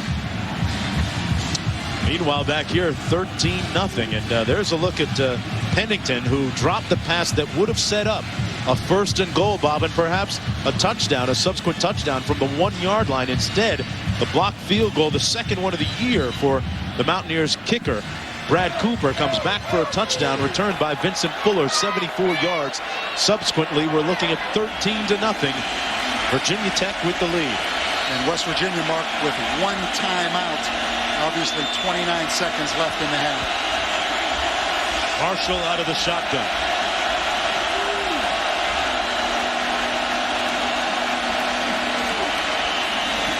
The out pattern complete once again to Chris Henry. It's been almost exclusively Henry on this drive, passing the ball. They move the chains and stop the clock with 25 seconds to go. If nothing else, you'd think they could get into field goal range and give Brad Cooper another crack at it. That's the bad news. Yeah, Virginia Tech will have them right where they want them, right? A chance to block another kick. Rasheed Marshall, Mark, no question about his arm strength and his command of this offense. Looking down the middle of the field, has a man almost intercepted by Jimmy Williams. Intended once again for Henry on the post. 19 seconds to go in the first half. Mark, this Chris Henry, he really is a talented wide receiver. We watch him on tape. He doesn't look particularly fast. But then when you see him on the field and realize he's 6'5", it's deceptive. But he's from Louisiana. He was the Big East Rookie of the Year last year. They've got some big, tall, talented wide receivers. And that's why you saw Rasheed Marshall hang that ball up there that time, hoping for a jump ball situation. Sets up a 2nd down and 10. Here's a little jailbreak screen to the wide receiver, McQuell Henderson. And he's chopped down at the 32-yard line, short of the first down marker by about 3.5 yards. He needed to get out of bounds. Yeah. 10 seconds to go in the half. And West Virginia burns its final timeout. And that was key right there, the decision to try to gain extra yardage, because now it's really difficult, as you see on the graphic, West Virginia with no timeouts. Bob, earlier in the ball game, I alluded to Rich Rodriguez and his starting quarterback, Rasheed Marshall. I remember as a freshman, Marshall having to take the heat from Rodriguez, who is really hard on his quarterbacks. He'll admit that to you. As an offensive guru, he can be that way. They have a tough love type of relationship. Marshall says, hey, you know what? I've got very thick skin. I can handle it. I can take it. And he brags amongst his best streaks that he once didn't get yelled at by Rodriguez for 7 consecutive games. That's pretty good. Or was it days? Maybe it was minutes. I'm not quite sure. But I'll tell you what, you got to give Rich Rodriguez a lot of credit. Around this country, there's a lot of people running byproducts of Rich Rodriguez's offense. You watched Utah play last night against New Mexico.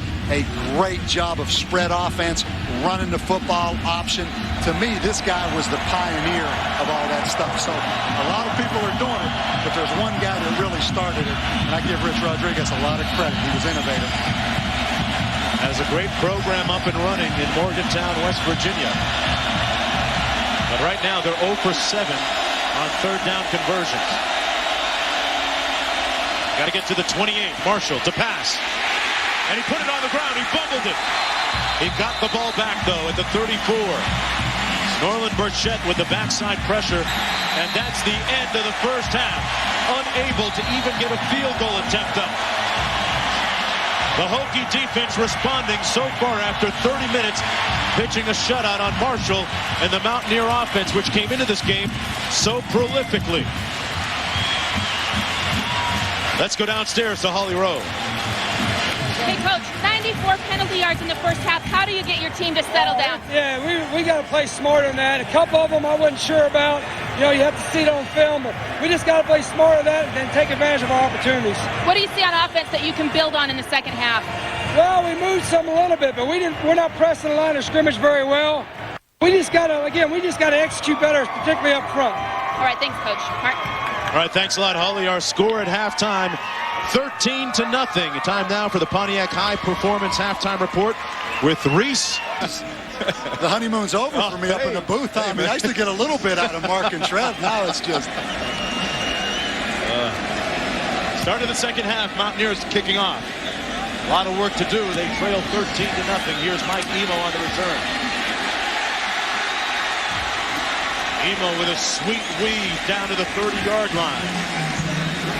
Today's game track presented by Nivea for Men. Facial product, and there's a facial on the hit by a dive. This Border Ward, intense affair so far. Marshall had that pass dropped by John Pennington. Would have been first and goal instead. The subsequent play, Beamer ball back in full effect. Fuller scooping up the loose ball off the blocked field goal, getting a key block downfield from Williams for the touchdown. That's where we are right now, 13-0. First down and 10 for the Hokies. Trying to snap a 2-game losing streak against West Virginia. Randall completes the pass. A little out, and a strong run that time by Eddie Royal. Royal back in the ballgame. He was shaken up earlier. Holly Rowe told us that he had a slight concussion. And speaking of Holly Rowe, a few moments ago, she caught up with Frank Beamer.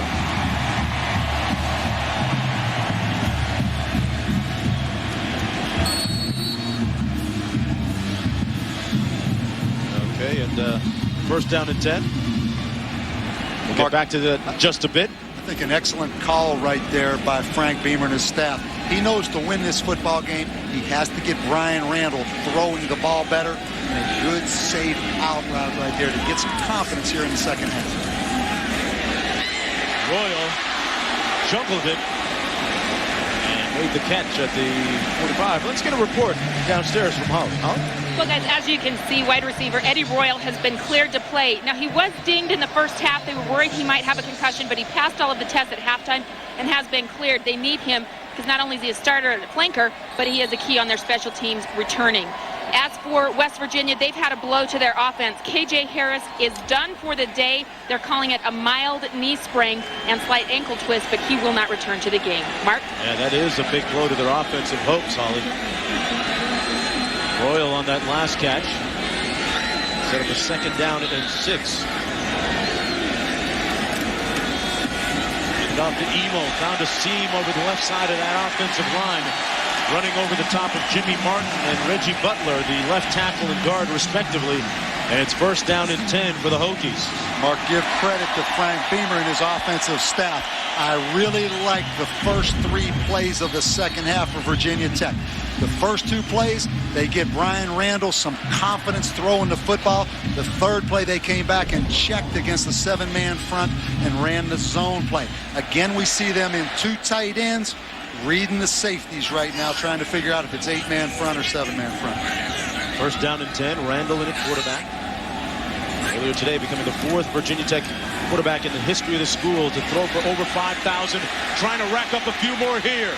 Incomplete at the 2-yard line, intended for Royal, but Jamal Adai there on the defending play, along with Mims to break it up.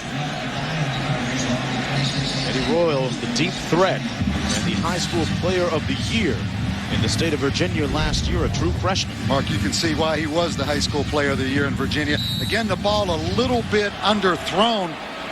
Almost looked like Adai got there a little bit early. He's in the spotlight a lot today, isn't he? Huh? Let's not open another debate. I'm exhausted from the last debate over that personal foul penalty. Second down and 10. 3-receiver formation. Emo, the lone back. Looking for the out and up pattern. Instead, Randall going to take off himself, which he does very well from time to time. First down, Hokies at the 25. Got a nice block downfield from David Clowney. A 21-yard pickup by Brian Randall. Brian Randall, Mark, has started the last 30 games for Virginia Tech. You see how much experience he has. Right here, he just puts that football away and runs with it. He should put it away just a little bit more so he doesn't get stripped from behind. But this guy's a good athlete. Played basketball for Virginia Tech last year. He's about 230 pounds. Graduated in 3 years, taking courses, graduate courses right now online. First down and 10. Emo, little guy breaking a tackle. A couple more. Emo down to the 15, make that the 16, just a yard shy of the first down. Mike Emo was suspended for the first 3 games of the season this year, as he pled no contest to contributing to the delinquency of a minor, but he's back in full effect and now. You see what Mike Emo gives him. Ernest Hunter just came unblocked, and nothing personal against Cedric Humes, but Cedric Humes, I don't think is going to make Ernest Hunter miss the way Mike Emo did, so it's good to have him back in the lineup. A healthy average so far. Second down and 1. Made a little contact up front. The nose guard, Ben Lynch, who had an outstanding game last year against the Hokies. He virtually pancaked Jake Grove, the Hokie center, several times. Offsides on the defense. Number 92, there was contact. 5-yard penalty, remains second down. Lynch not having an outstanding afternoon so far, but getting back to how he manhandled Grove, and Grove turned out to be a second-round pick in the NFL. Again, Mark, the experience of the quarterback right there. And West Virginia right now, you get the feeling if they fall behind 20-0 or maybe 21-0, if Frank Beamer would score and elect to go for 2, I mean, they're digging themselves in a big hole right now. Look at the penalty yardage against the Mountaineers. Here's the counter. Emo stopped cold at the 7.5, and back to Reese in the studio with the Florida State update. All of a sudden, Mark, the Tar Heels trying to get back in the game. Darian Durant flipping it out to Jaworski Pollock, and he gets into the end zone, and the Tar Heels back within 11, 24-13, about halfway through the third. All right, Reese, a couple of new opponents for Virginia Tech in the newly formed and landscaped ACC. Big East Conference with a little bit of pride on the line today. West Virginia, their beacon representative, trailing right now 13-0. Randall into the end zone, incomplete. Intended for Mazzetta. Mark, I'm impressed with Virginia Tech's 2 big tight ends, Mazzetta and King. That time, I mean, Brian Randall really zinged that football in there. That was a tough catch. But you see Jeff King going in motion, Mazzetta on the little corner route. That's a tough throw. I mean, he could have, maybe should have taken a little bit off that throw, but these are 2 big 6'5" tight ends, and they're talented players. They like to do different things with them. They'll flank King out and put him in open space a lot of times, too. 3rd down and 6.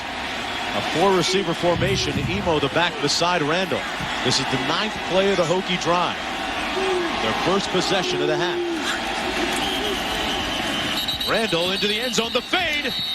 Incomplete, intended for Eddie Royal. Mark, we may get holding here. Prior to snap. Delay of game on the offense. Number 3. 5-yard penalty. Remains 3rd down. Both teams at times today, Bob, have imploded because of penalties. Mark, you're right. I mean, it's ugly. You know, and a lot of times in a rivalry football game, obviously with so much at stake, emotions running high. Early in the game, you may see that, but I think at some point, you have to call it like it is. Both these teams need to settle down and execute a little bit better. Well, the good news for the Hokies is offensively, they haven't given up nearly the number of sacks they did a week ago against North Carolina State when they surrendered 10. It's 3rd down and 11.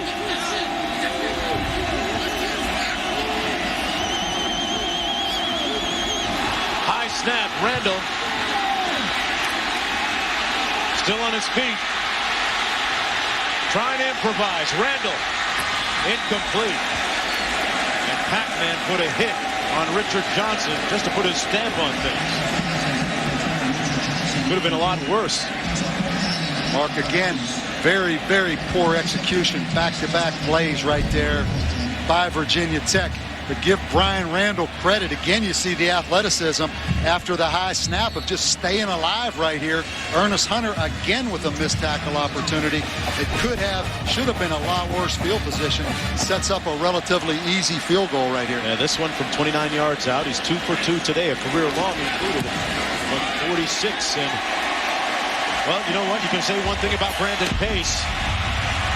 He has shaken off the ill effects of that potential game winner last week. The lead increasing now to 16-0 for Virginia Tech. Timeout, and yesterday Hawley had a chance to check out the musical talent of Hokie linebacker Mikel McKee. More on that story with the Mix Master in just a minute. What's in your ball? Okay. Mikel McKee, the star linebacker for the Hokie defense right now, pitching a shutout, leading 16-0. A man of several talents on and off of the football field. I'll tell you more about that in just a moment. 10:41 to go in the third quarter. Number 7 ranked West Virginia struggling. Trying to prove that lofty ranking isn't counterfeit. It's not fake. Pac-Man Jones going to take a knee.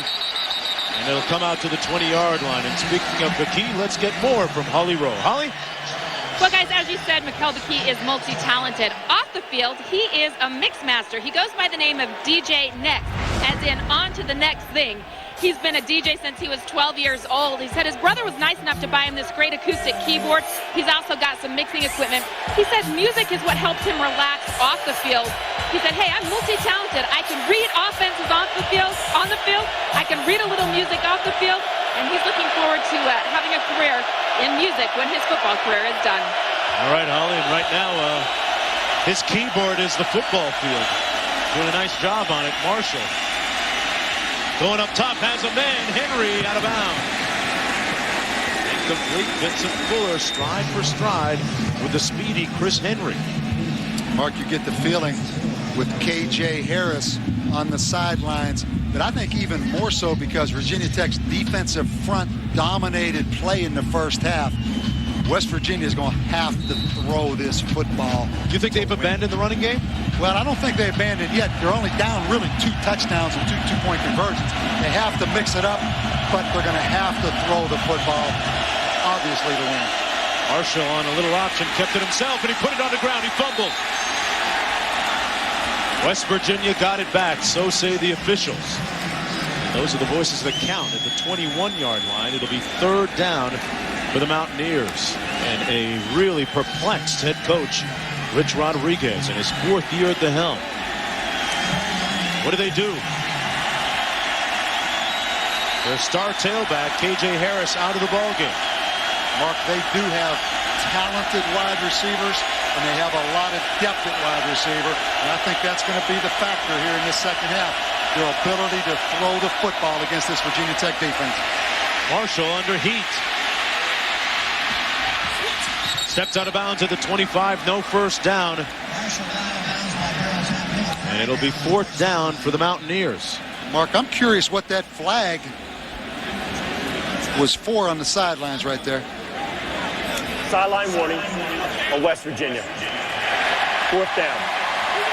Just a warning. Rich Rodriguez, a wonderful offensive innovator. You talked about and chronicled his works at Tulane, had the perfect record with quarterback Sean King running that offense. Subsequently with Coach Bowden down in Clemson, now here at West Virginia, but no answers, nada, today for the Hokie defense. And you always talk about momentum coming off the first drive of the second half. Virginia Tech obviously gaining momentum coming out of the locker room. Richard Johnson on the punt return all the way out to the 47-yard line off the punt from Phil Brady. We talked about Mikel McKee. He can spin. He can solve a lot of things on the turntables and in the production studio he calls home. As a famous DJ once said, there's not a problem that I can't fix because I can do it in the mix. All it takes is a good hit, and the hits just keep coming from Blacksburg when we return. Man. The F-150, built Ford top. And Capital One. What's in your wallet? Panoramic view of the campus, a sprawling campus here at Virginia Tech. And right now the home team leading in front of a sellout crowd of over 65,000 strong. Justin Hamilton in on first down and 10 for Virginia Tech. Ball thrown 47-yard line, a two tight end formation. Randall was looking for Royal. Incomplete, intended for Royal. It's interesting that last week, the receivers for the Hokies didn't make many plays until Beamer challenged them at halftime. Mark, these talented receivers, they call them the future, but I want you to watch on all 22. Against this two tights, West Virginia's going to drop down to an 8-man front now, meaning the corners are one-on-one, and Virginia Tech wanted to go outside to Eddie Royal. This play was checked at the line of scrimmage because it's an 8-man front, one-on-one coverage, but excellent coverage right there by Mims, I believe, the corner for West Virginia. But it really is a chess game, and it helps having an experienced quarterback like Randall to get you in the right play. Second down and 10, trying to erase the memory of last year when he played arguably his worst game ever, Brian Randall. And Randall giving his tailback a nice block. What about that? How do you like me now? Brian Randall got his hand in there, Bob, and gave a good block for Mike Emo. A 12-yard pickup and a first down. This guy is a talented athlete, Mark. Most of all, though, I think he is a competitor. And Brian Randall may struggle at times throwing the football, but he does a lot of other things. You can see why he's clearly the leader of this football team. Watch him right here. Emo slices the thing outside, and you're going to see Brian Randall right. Well, I mean, he at least tried to chop him. I mean, he didn't go up high. I don't want my quarterback throwing too many blocks now. And I believe that's Kevin Boo McClee, the outside linebacker for West Virginia, that's down right there, injured.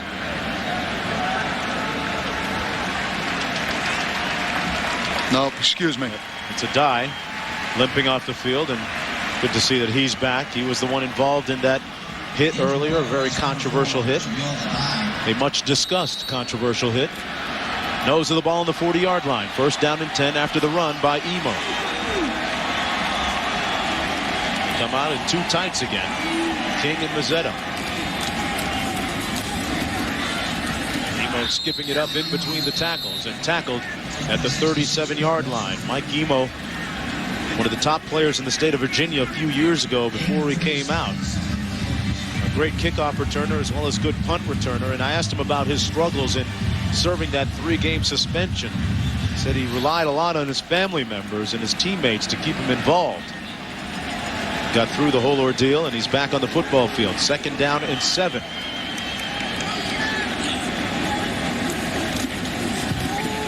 Randall, complete to Royal. Down to the 25-yard line, and another Hokie first down.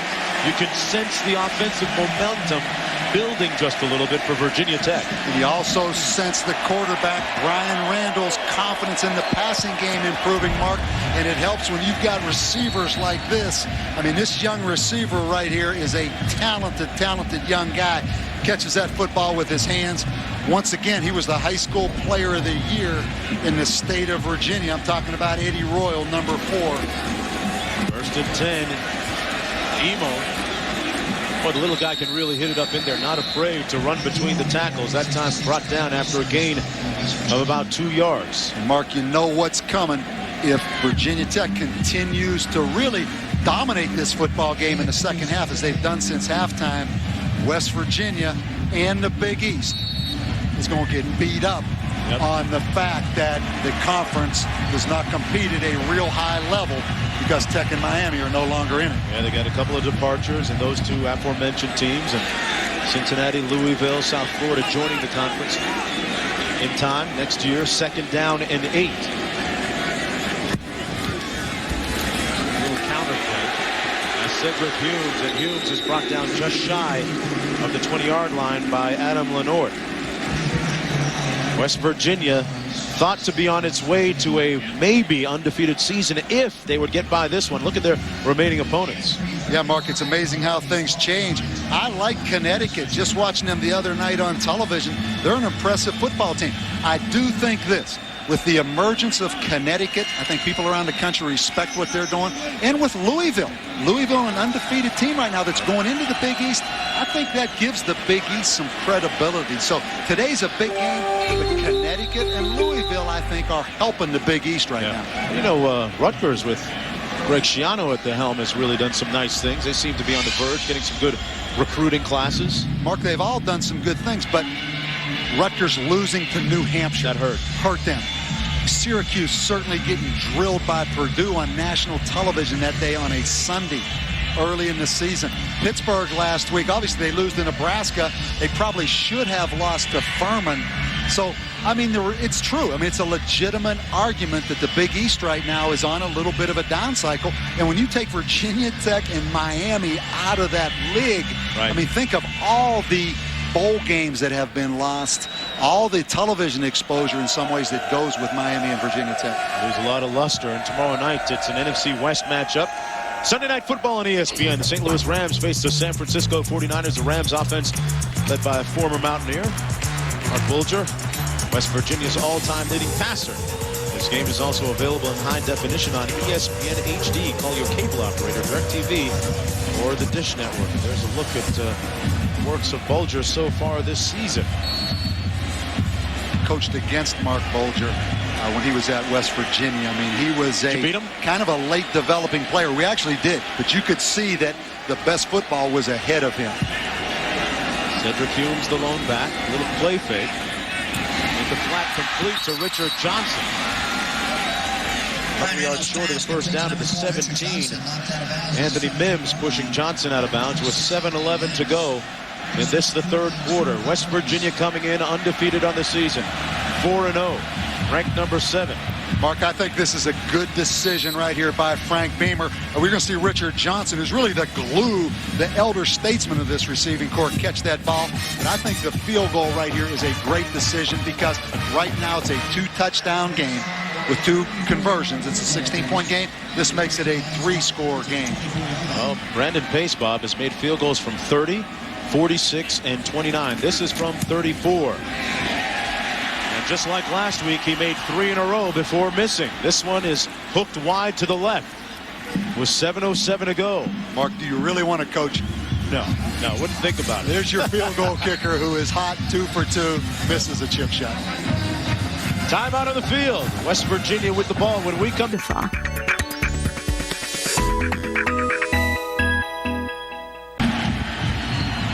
Rich Rodriguez's team down 16-0 after winning the last 2 meetings against Virginia Tech. Here's what they did on the ground the last 2 years.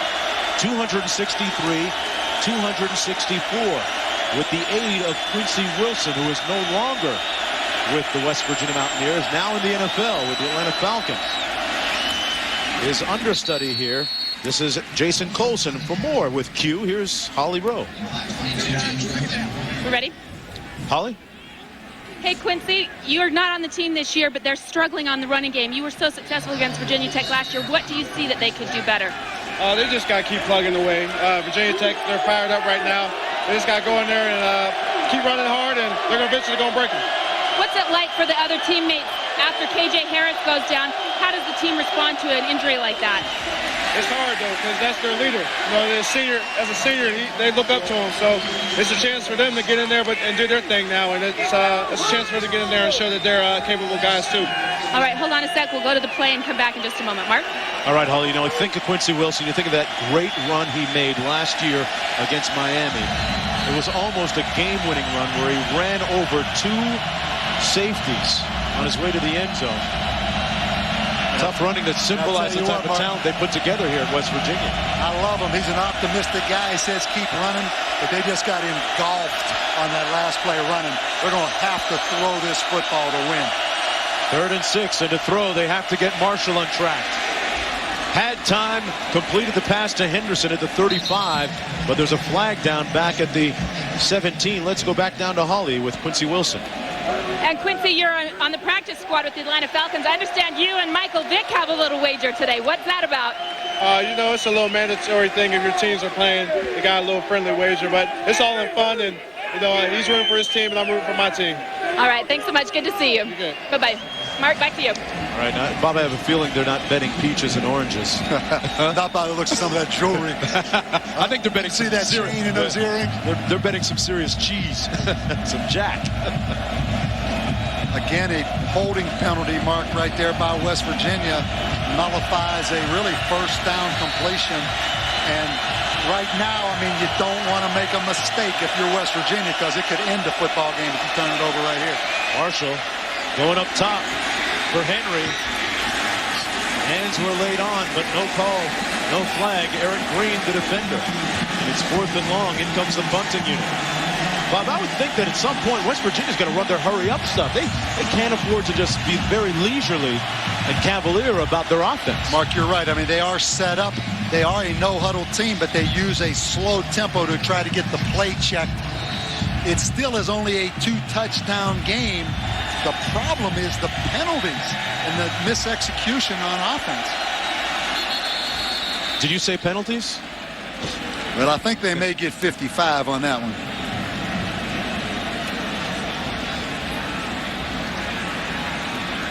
It's going to be against Darryl Tapp. Prior to snap, offsides on the defense, number 55. 5-yard penalty, remains 4th down. The man they call fast forward a little bit too quick. Tapp winning the famed lunch pail they give out as an award here in spring practice. Brady with his 7th punt of the day, a high spiral. Emo back at the 30. Emo running in circles and brought down at the 29-yard line, and a flag down at the play as well.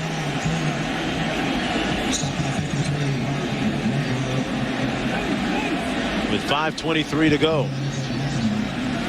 Virginia Tech's going to have possession of the ball, albeit perhaps not in quite the good field position where they would normally without this penalty. Richard Johnson appeared to be the perpetrator. Penalty, pushing the back. Legal block in the back on Virginia Tech, number 12. 10 yards from the end of the run. 1st down. Let's go back to Reese in the studio. Mark, things have turned around at Carter Finley Stadium in Raleigh. North Carolina State and Wake Forest wake up 14-0 at the half. This is Bobby Washington crashing into the end zone. Demon Deacons had no yards of offense in the 3rd quarter, 21-14. Yeah, I mean, that NC State defense, Mark, they are impressive. I mean, they're for real. Great team speed, and I think a great scheme to take advantage of that speed. How about the penalties in this game? Oh, they continue to mount. 1st down and 10, 5:23 to go in the 3rd. Randall with a nice sell on the fake. His tight end. That's Mazzetta. And Mazzetta hangs on to it near the 30-yard line. It'll be 2nd down and about 1 to go. Mazzetta, 6'4", 265-pound redshirt junior. He and Jeff King, the 2 tight ends that get a lot of reps. Mark, they are talented guys. Right here you see Mazzetta at 252 pounds. Good call on 1st down. You see Brian Randall now, in my opinion, Mark, gaining confidence throwing the football. And it was last year that Randall said that he might have played his worst football game ever in the loss against West Virginia. Had 3 interceptions and a fumble in that 28-7 loss. But the story much different so far this year. Randall looking up top. He's going downtown into double coverage, incomplete. Well, West Virginia's linebacker Scott Jerko is today's hometown hero, presented by Applebee's. For more, let's go downstairs to Holly Rowe. Guys, Scott Jerko grew up going to University High School in the shadows of Mountaineer Stadium. He said that he was too small, too slow. People thought he'd never make it as a college athlete. His only scholarship offer came from VMI. But his dad believed in him. He walked on, and now he's a 2-year starter. The key in their win last year against Boston College, he swatted a ball away in the end zone, helped preserve their Big East championship. So he has gone from nothing to a hometown hero, Scott Jerko. Yeah, 3-year starter, Holly, and one of the real amazing stories, so many of them around the world of college football. Jerko, 6-foot senior. It's interesting what one's will can do and resolve can do when you're determined to play where you want to play, not where someone else says you should play, Bob. And also, Mark, you know, he broke his ankle his senior year in high school, which had something to do with him not getting a lot of Division I offers, but came in at 195 pounds. Now he's 220. Most impressive thing, mechanical engineering. Wow. That's a major for you. First down and 10. Royal tackled immediately by Anthony Mims on the corner, but a nice 5-yard pickup on the play out beyond the 35-yard line. Eddie Royal has been a force here in the second half, catching the ball. You can see where his presence makes a difference. In the first half, he was shaken up with that slight concussion. So far in the ball game, 5 catches for a total of 40 yards. And it's second down and 6, just beyond the 35-yard line. West Virginia's defense has to make a stand. Mark, again, continue to get the 2 tight end offense, balancing that 3-3-5 of West Virginia. A lot of checking at the line of scrimmage. Randall telling Royal to go downfield, and he follows orders, but he overthrew him. You saw him wave him downfield, Bob, and for the 3rd time today, Brian Randall overthrows a receiver, which could have had major implications. Mark, he may have got a little bit selfish right there. I'm talking about Brian Randall trying to get the big home run throw. I know he was open, but I'll tell you what, Brian Randall, after breaking contain right here, I thought had a lot of real estate. If you look right here to run that ball, I mean, there's a lot of green grass out there in front of him. Sets up a 3rd down and 6. Here we see Eddie Royal, a lot of, you know, just a scramble drill now, Mark. Anytime the quarterback scrambles, you want to turn and try to go deep. And that time Eddie Royal was open, but I really think Brian Randall should have ran that football. 3rd down and 6. Thought about running again. Picked off. And this is going to be 6. Touchdown Mountaineers. Eric Wicks. A poor decision by Randall, and the Mountaineers are coming charging. Are you kidding me, Mark? On one play. Unbelievable. An egregious error by Brian Randall. His 2nd interception of the game. The first one was by Pac-Man Jones, but this one counted for 6. Mark, an intelligent quarterback like Brian Randall, understand the situation. I know you're trying to make a play, but it's not all bad to punt the football, particularly when you're up 16-0 in a football game. Your defense is playing great. No one feels worse than that young man, Mark. I think right here, confusion on the sidelines for West Virginia. I think it's worth calling a timeout right here. You're going to go West for 2. Virginia, Mark. They're going for 2. Marshall out of the shotgun.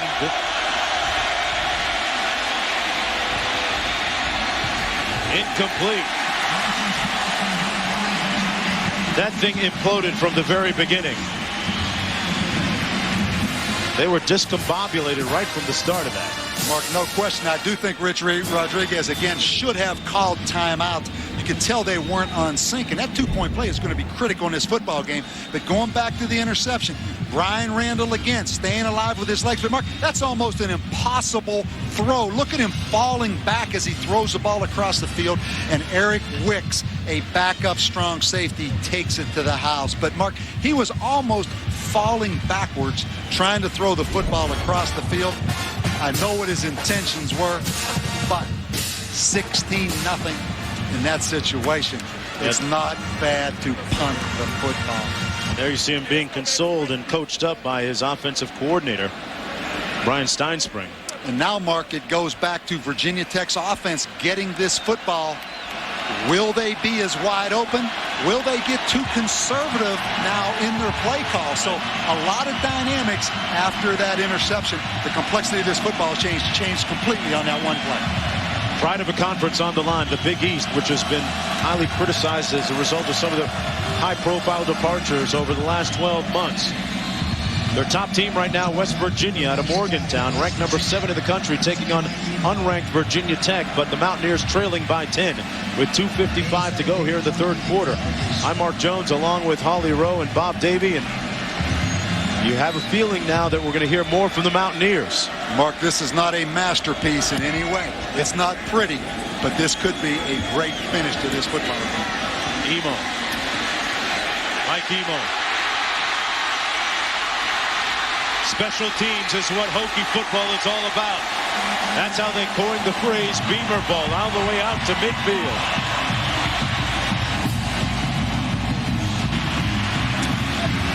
Mark, Virginia Tech's known for great schemes in the kicking game, but this one was all Mike Emo on his own. I mean, West Virginia, I'm going to show you right here, had an opportunity right there, and he just flat ran by that tackle and made that on his own. There was an unblocked player from West Virginia down that field. A 42-yard kickoff return all the way out to the 49-yard line. Justin Hamilton is the lone back. He gets the handoff, and Hamilton brought down right near the line of scrimmage by Boo McLean. And let's go back to Reese in the studio. Oklahoma. Last 2 times they faced Texas Tech, they've scored 60 and 56. Red Raiders hanging in there. Wow. Put a cork in that gun. 2nd down and 9. The sun now peeking out behind the clouds, and Brian Randall running out of bounds about 3 yards short of the first down at the 43. With 2:01 to go in the third. That call right there is definitely a byproduct of the interception that Brian Randall threw on the last series. What's the coach saying? Quarterback draw. What's he saying to him? I want you to do it with your legs, baby. But going back to that quarterback draw. Pac-Man Jones a little bit geeked up about something. Pac-Man already with an interception in this game. 3rd down and 3. And Clowney into the game at wide receiver, Mark. They have a tendency to go downtown when he's in there. They hit him on the little stock route. Clowney stopped up at the 38 by a dive. Under 2 minutes to go in the third now. Clowney, one of those speedy young receivers that they have, just a sophomore. I think West Virginia's defense, Mark, is getting tired. They've been on the field a lot. I mean, the offense only has 135 yards. I'm talking about West Virginia's offense. They've been on this football field the whole second half, and they're playing against a quarterback that scrambles around. This defense looks tired to me. Emo back in the ball game at tailback. He's brought down to the 39. It'll be 2nd down and about 10 to go again. Boo McLean making the stop on the play. I'm going to say that he lost a yard. It'll be 2nd down and 11. Interesting, Bob, we talked at the top of the show about the number of sacks, 10 of them in all last week that the Hokies gave up. Is it a product of scheme, or what do you think, why they haven't given up as many sacks today? I think some of it's a product because of who they played. And I think really West Virginia fans may say, why don't we blitz like North Carolina State did last week? That is really not West Virginia's defense, Mark, as much. So the kind of athletes they had, and that is part of their defense. So, you know, as in anything, it's a combination of a lot of things why there were 10 sacks. False start on the offense, number 52. 5-yard penalty, remains 2nd down. Well, now Frank Beamer's team has another thing to work on, not sacks, but how to execute without being penalized. They continue to mount the penalties. Virginia Tech now with 10 for a total of 95 yards. Hey, West Virginia won better. 10 penalties for 109 yards. And Virginia Tech came in averaging about 10 penalties a game, Mark. So that has been a trademark of this football team, a highly penalized team all year. Little play fake. Randall. Complete. Nice comeback by Josh Morgan, who came back to make the catch with 23 seconds to go now in the quarter. Mark, that was a big-time throw right there and a big-time route by Josh Morgan. Watch him drive down the field and then the deep comeback and the play action. He throws that football across the field, but a great deep comeback route by Josh Morgan. That is a big-time throw right there, Mark. Ryan Randall says four fingers, the fourth quarter. It belongs to us. West Virginia's defense right now, very much like that old John Denver song. Country roads take me home. But they have a quarter to play to try and turn this thing around. College Football Saturday presented by Crestor continues right after. Welcome back, everyone. College Football Saturday on ESPN presented by Crestor. Virginia Tech leading by 10 as we come back for the beginning of the fourth quarter of play. Hokies with the ball on West Virginia's 30-yard line. Frank Beamer trying to snap that two-game losing streak against their rivals from Morgantown on 3rd down and 1. Emo has the first down and then some. Down to the 20-yard line, number 20.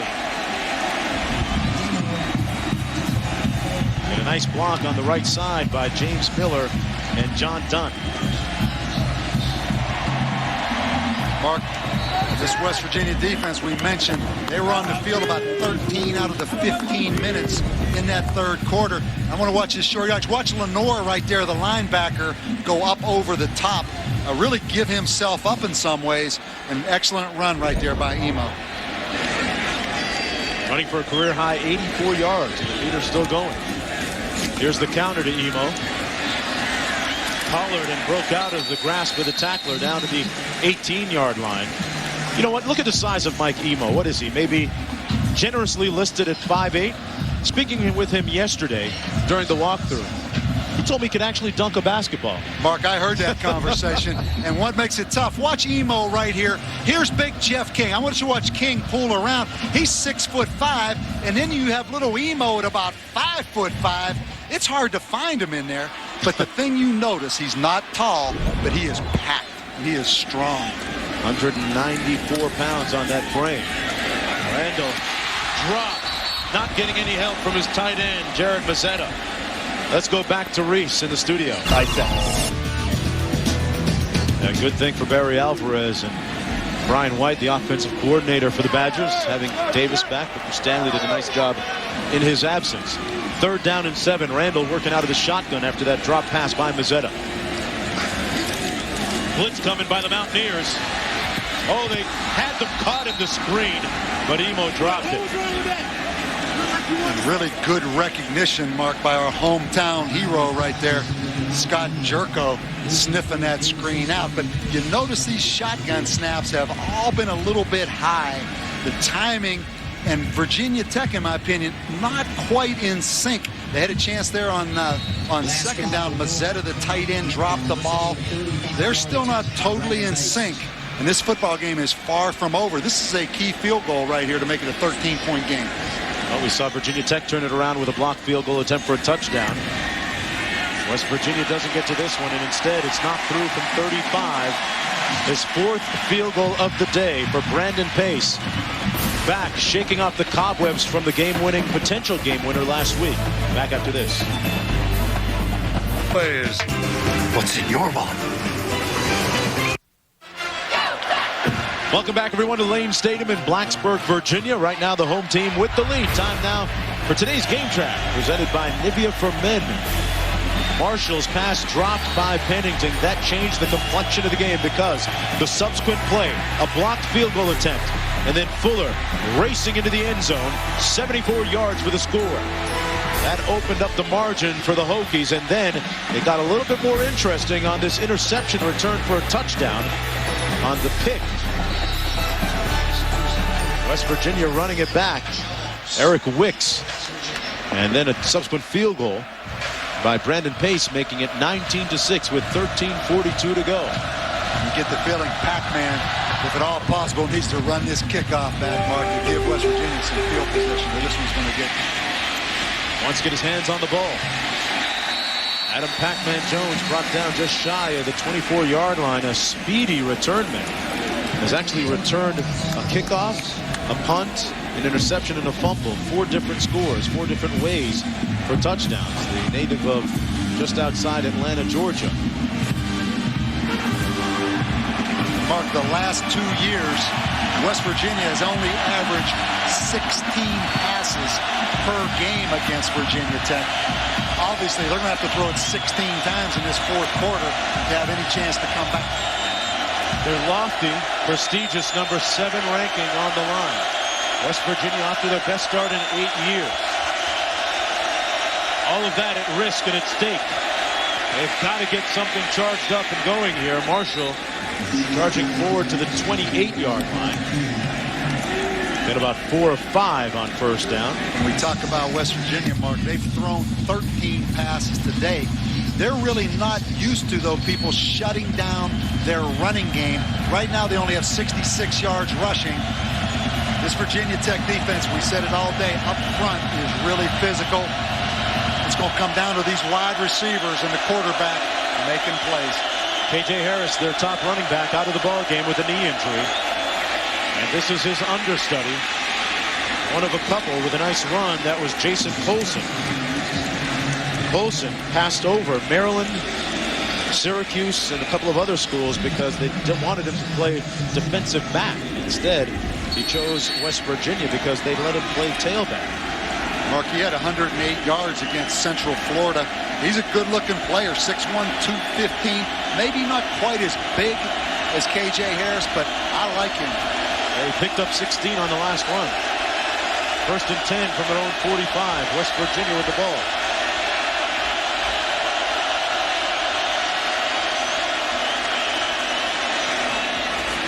Complete.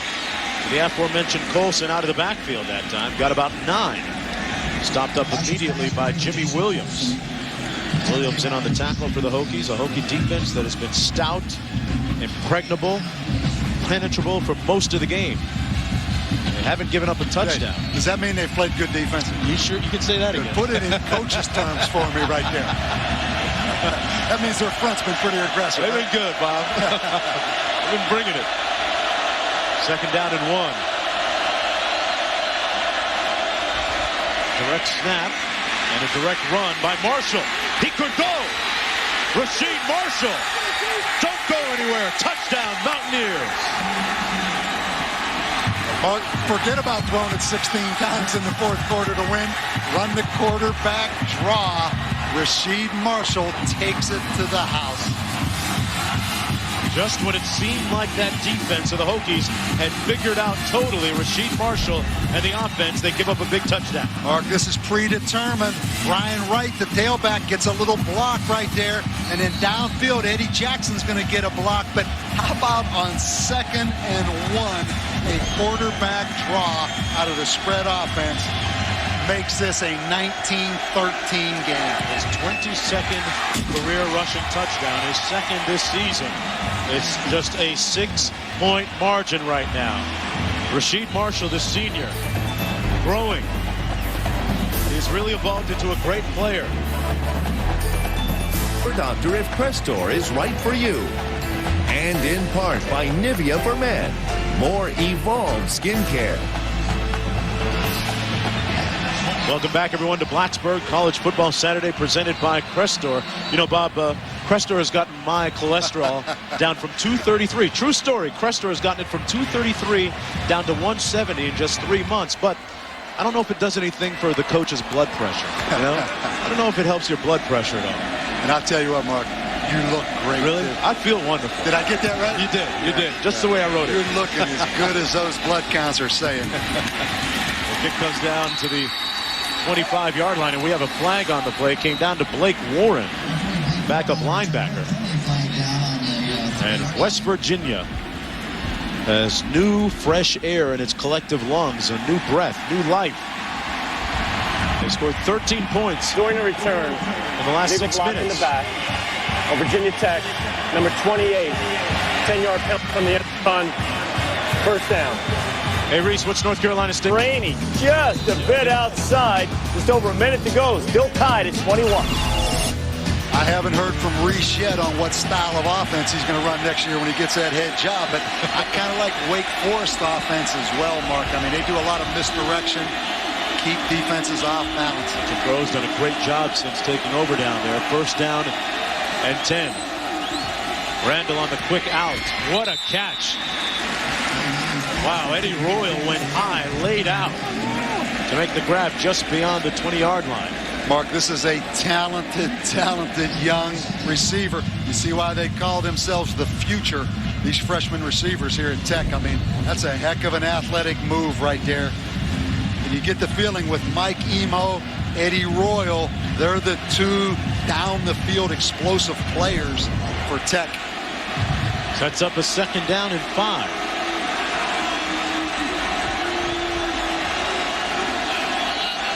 Randall checking them into a play. 2 tight end formation. The toss into the boundary. It's Emo. Nothing doing. Nice play. Read well by Scott Jerko, our Applebee's hometown hero. And it's amazing how an offensive play, the quarterback draw, energizes an entire football team. All of a sudden, this West Virginia defense, because it's a 19-13 game, isn't nearly as tired as they were a series ago, Mark. There's your hometown hero. Ooh. Little face mask almost. Ooh. Referee was right there. That. 3rd down and 7. Interesting call right here. I mean, obviously a lot of confidence in your senior quarterback, but he has made some mistakes for Virginia Tech. Got to get to the 26. In the flat for Emo, incomplete, and he heard footsteps that time. Perhaps losing a little bit of concentration. And it's 4th down. Frank Beamer's crew will have to punt. And the 5,000 or so fans that have made the 4-hour trip from Morgantown showing their appreciation for the Mountaineer defense. You're right, and you said it. I think Mike Emo maybe looked up a little bit. It may be back to the die hit earlier in the game, but he took his eyes off that football a little bit, and all of a sudden now, momentum has definitely switched. Pac-Man Jones back for the punt return. A low line drive by Vinny. A flag down, and Pac-Man's going to be brought down to the 43. Go north and south, Pac-Man. Go north and south. Is that a case of maybe trying to do too much, Bob? Mark, no question. I mean, those blockers on that return, all of a sudden the clip was set up, or the block in the back was set up because he didn't hit the alley. He had a chance to go north and south right there and gain some yards. I talked to Pac-Man about his technique because he's run so many back for punts and kickoffs back. Holding during the return, West Virginia, number 28, 10 yards from the end of the run, 1st down. Pac-Man told me yesterday, what's the key for you? He said that I try never to let anybody get a clear shot on me, and he's got a good deal of speed, Bob. He ran a 10.4 in high school in the 100 meters. But, of course, going north-south was paramount on this one. Mark, you're right. Pac-Man trying to make a play generates a negative play, and all of a sudden the field position swings back a little bit to help Virginia Tech. Has not broken loose returning the ball, but he does have an interception. Mark, ACC versus Big East, 2 border rivals, the 7th-ranked team in the country. It's going to be a great finish right here. Here we go. 9:56 left. And you notice West Virginia has started to spread them out a little bit more, Mark, with the 4 wide receiver sets to kind of minimize that aggressive front of Virginia Tech. Marshall on another predetermined quarterback run. Crossing the 40 to about the 41, maybe 3 yards. It'll be 2nd down and 7. Marshall scoring on their last series from 46 yards out on a career-long run into the end zone. Rasheed Marshall, the 6'1 senior from Pittsburgh. Sometimes mistaken for professional basketball player LeBron James. There's some people that feel they look alike walking around amongst those Morgantown fans there. He's been stopped and said, "Hey, LeBron, can I get your autograph?" And don't forget Charles Hales, Mark, a quarterback. The 2nd-team quarterback is one of their wide receivers in this 4 wide receiver set. 2nd and 7. Marshall wisely runs out of bounds at the 38. He had absolutely nowhere to go. All his receivers covered downfield, especially Chris Henry. 9:08 to go in the 4th. It'll be 3rd down and about 9 to go. They're ready to pump up the volume here. You can hear over 65,000 right now. West Virginia has not converted on third down all day.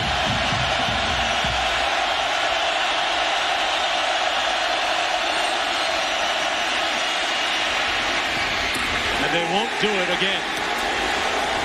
James Griffin with the stop. It'll be fourth down for the Mountaineer offense.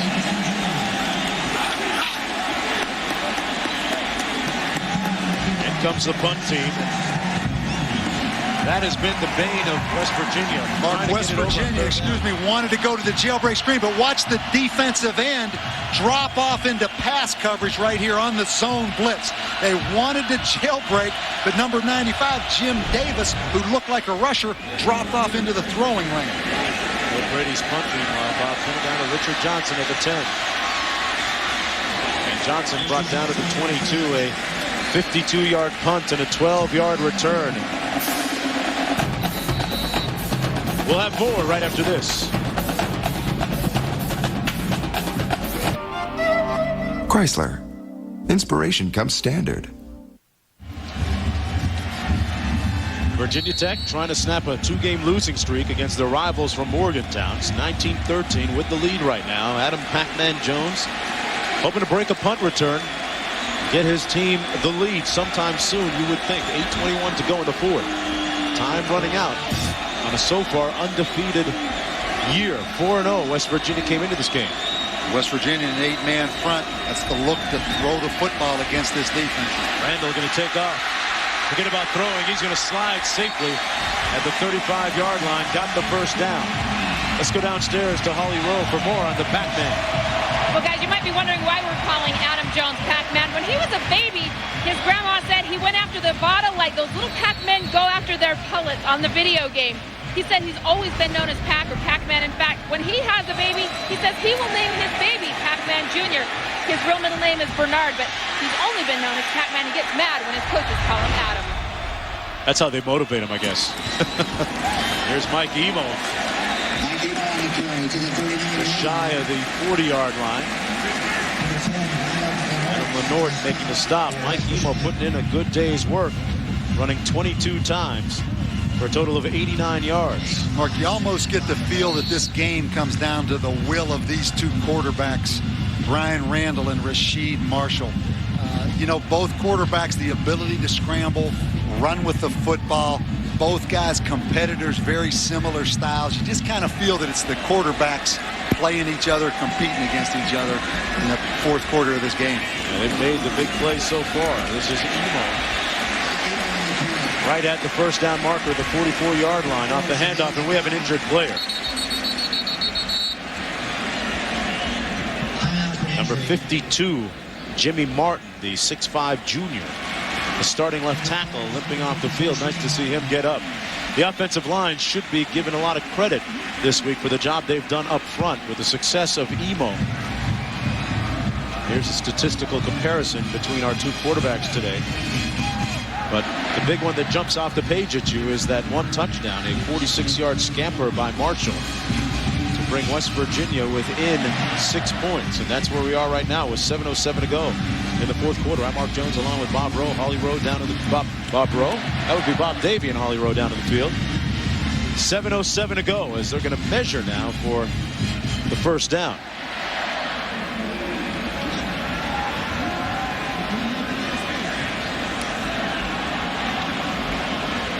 What's that, about 4 inches? Brian Randall said that the loss last year against West Virginia was arguably the worst game of my career, quote unquote. Says he'll never forget it, quote unquote. And atonement is about 7:07 away right now.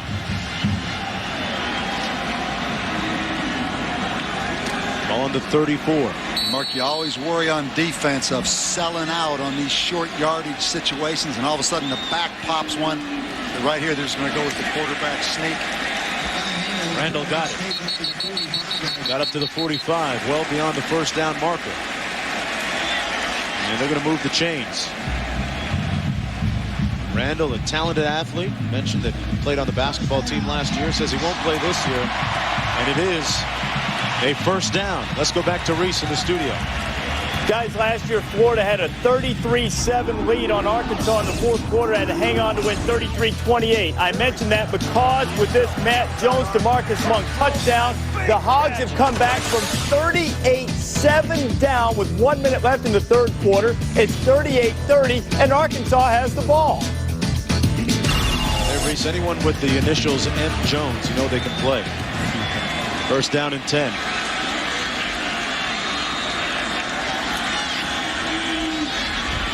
Randall under heat and sacked. They're going to call it grounding. Dykes was there to make the sack. Mark, they may get a face mask on this.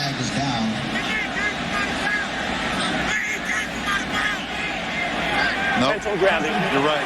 On the offense, number 3, loss of down at the spot of the foul, second down. They're going to mark the ball at the 36. Mark, we'll get a chance to look at this thing again.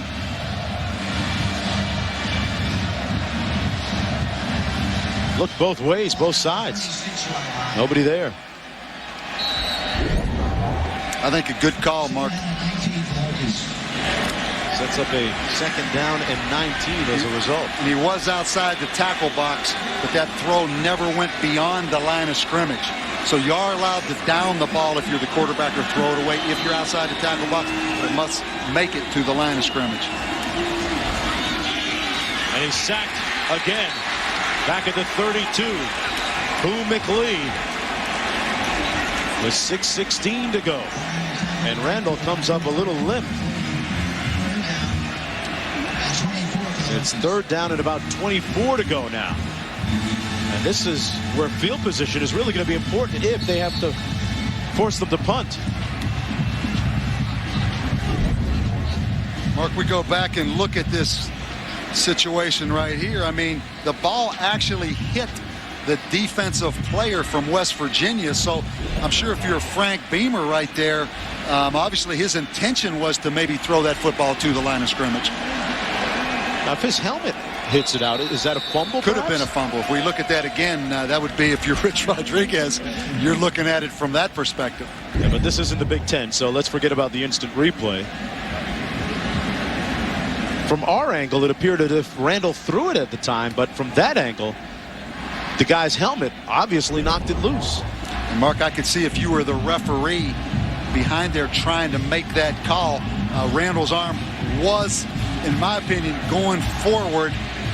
Bottom line, I like the call. I don't think that should be called a fumble. I'm with you on that one. For the first time today. College Football Saturday continuing, primetime ESPN. Number 9 Auburn taking on number 8 Tennessee at 7:45 Eastern Time. Auburn has not won in Knoxville, by the way, since 1983.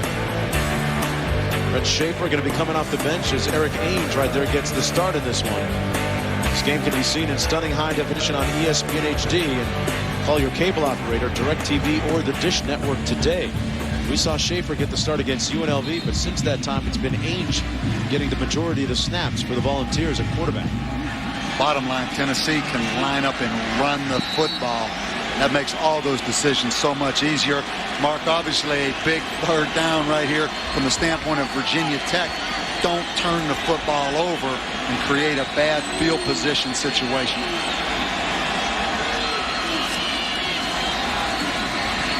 Randall under heat again. Emo in space. Emo got some of the yardage back out to the 48-yard line, but about 7 yards short of the first down. That gets him a little bit better field position.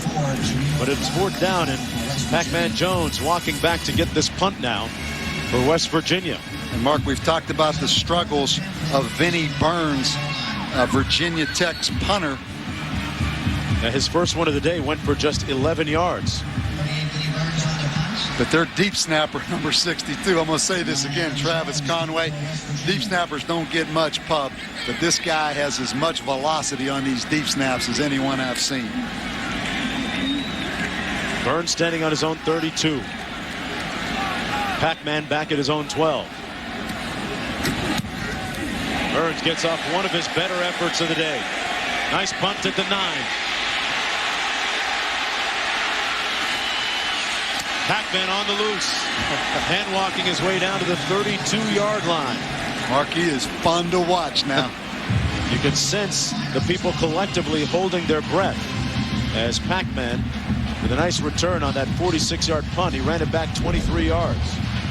That time, Pac-Man did go north and south, Mark. He had a little shake to him, but he basically stayed on course, getting vertical up the field. Rasheed Marshall going to come back on to take the reins of this offense as they start from their own 32. And Pac-Man, Adam Jones, is shaken up at the 34-yard line. Started limping a little bit after that punt return. West Virginia, meanwhile, with 3 timeouts remaining. Virginia Tech with 1. And Mark, you get the feeling right here as we look at this. That says 7 right there. They're going to get a couple more drives, or it's going to end up being 17 or lower by next week if West Virginia doesn't come back and win this football game. So there's 5:14 left. That 7 will change to a 17 in a hurry now. And in the bigger picture, the pride of a conference also on the line. West Virginia out of the Big East. Conference that has been under the microscope, a lot of scrutiny because of some high-profile defections. Let's look at the end of the run by Pac-Man Jones.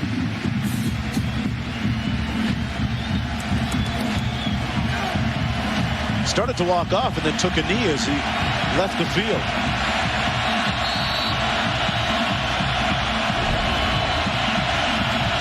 Rasheed Marshall in the quarterback still. 1st and 10.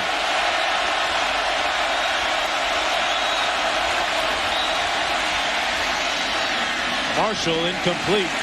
Had a man at midfield. That's Charles Hales. It'll be 2nd down and 10.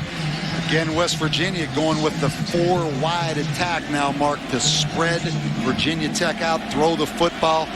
It's only 2nd down, but West Virginia today 0 for 12 on 3rd downs. So this 2nd down now critical to be in a manageable 3rd down situation. Unbelievable statistic.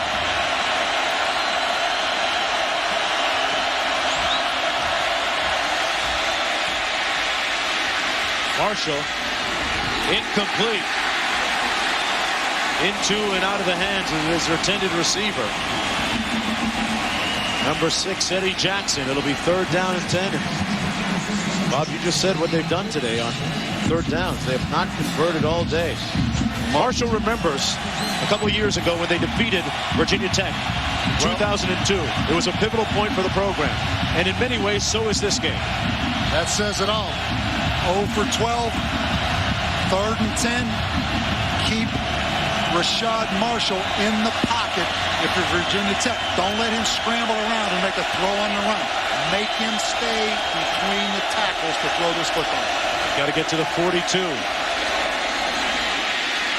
Trying to get a block. Henry, poor choice. It's the north-south that counts, not the east-west. The ball's going to be marked at the 35. 4th down. And you get the feeling that if Chris Henry would have got up the field vertical a little more, Rich Rodriguez may have gone for it on 4th down, Mark, but obviously 4th and 7, he has no choice right here but to punt the football. See if Virginia Tech comes after them. They don't. They set up a return. Richard Johnson back at his own 25. Johnson returns it 7 yards on the 41-yard punt. Rich Rodriguez trying to stave off their first loss of the season. Could it be 4-2? Come for more information and a dealer near you. Virginia Tech had won 7 straight until 2002 in this rivalry. The Hokies were denied on 4th down and 1 after winning 7 straight. And then Tech going for the win. Look what happens. Randall into the end zone, picked off by Brian King. West Virginia won 21-18. Then last season again, guess who it was? Brian King with a key interception. And then Rasheed Marshall connected with Travis Green on a 93-yard touchdown pass as West Virginia upset number 3 Virginia Tech 28-7. Rich Rodriguez called that perhaps the best game of his short career at West Virginia. This is Mike Emo on 1st and 10, right down after a gain of about 3. Wicks making the stop. Let's go back to Reese. A thrilling finish in the ACC again. North Carolina State and Wake tied at 21 in overtime. P.A. McClendon, P.A.T.D. ball game. 27-21. Wake's 2 losses this year. Both have come in overtime.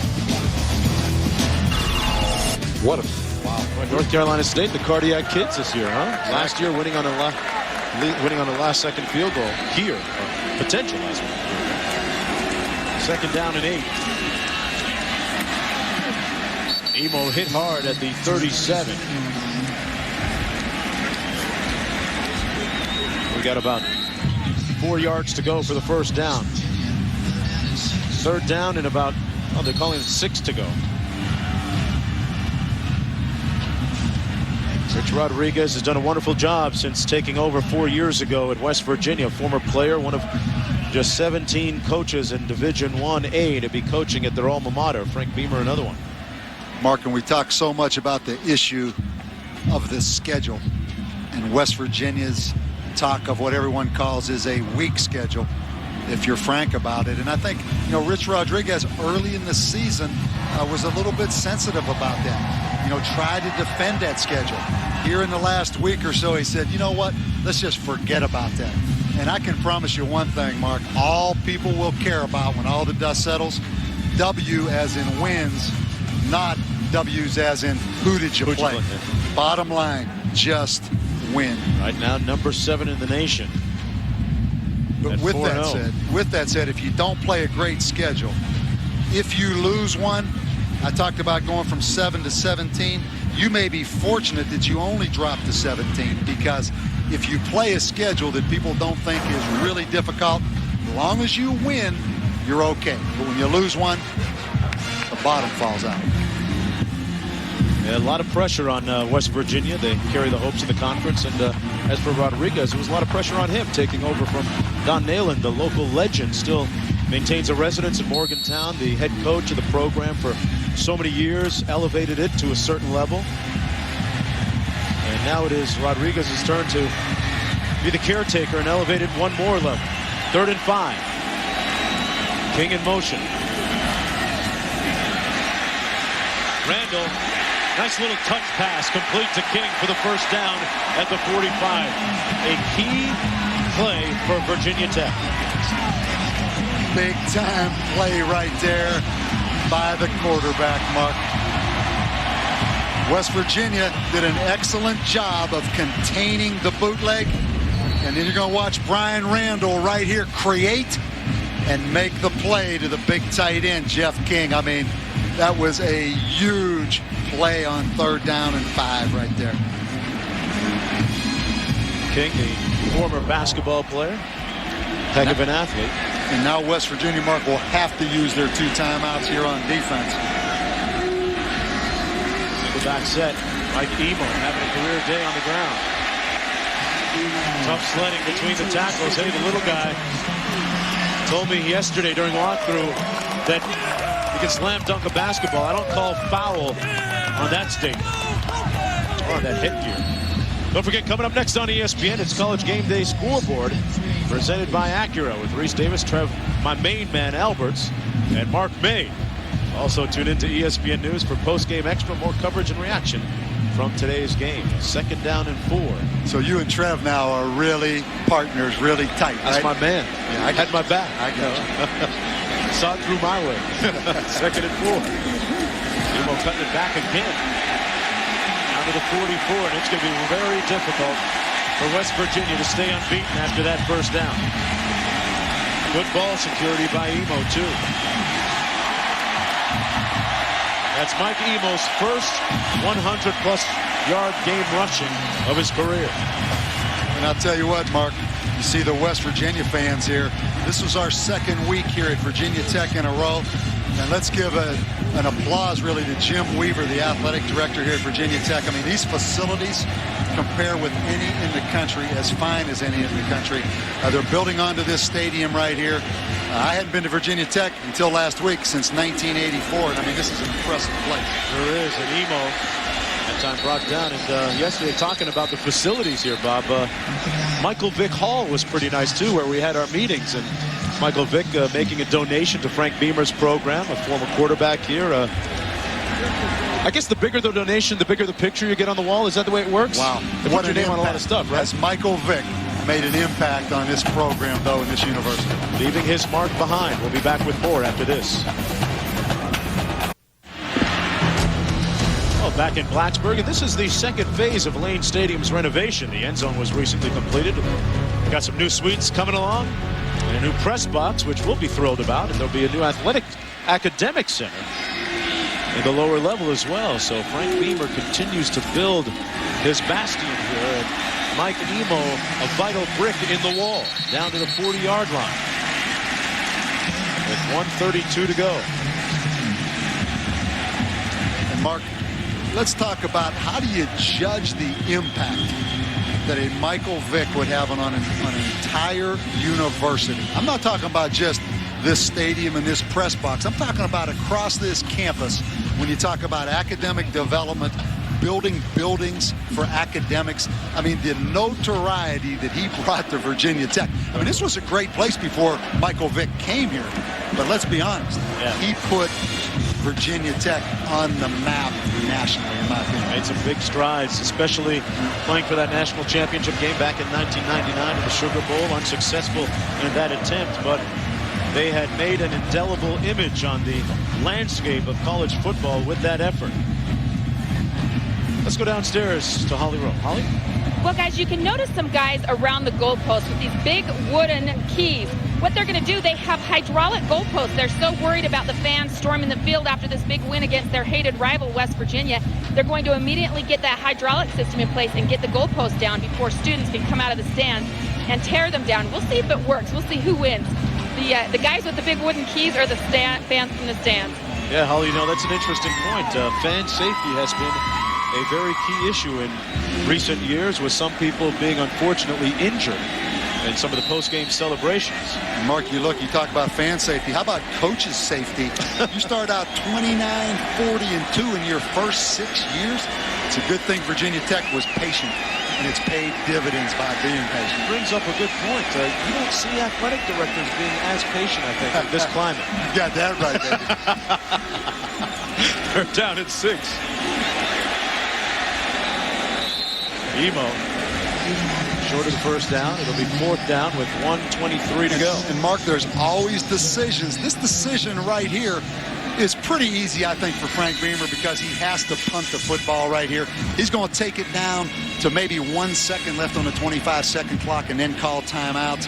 He actually could let the 25-second clock run out and lose 5 yards. But, you know, these situations late in the game, obviously the risk of a block punt, your punter struggling. But again, I go back to this deep snapper for Virginia Tech, Mark.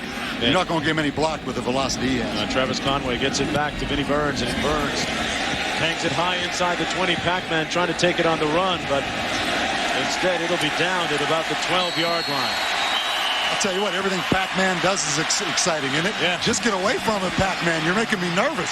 Well, Rich Rodriguez still unflappable, still undaunted, urging on his team. Don't forget, coming up next, College Game Day scoreboard presented by Acura right after the game.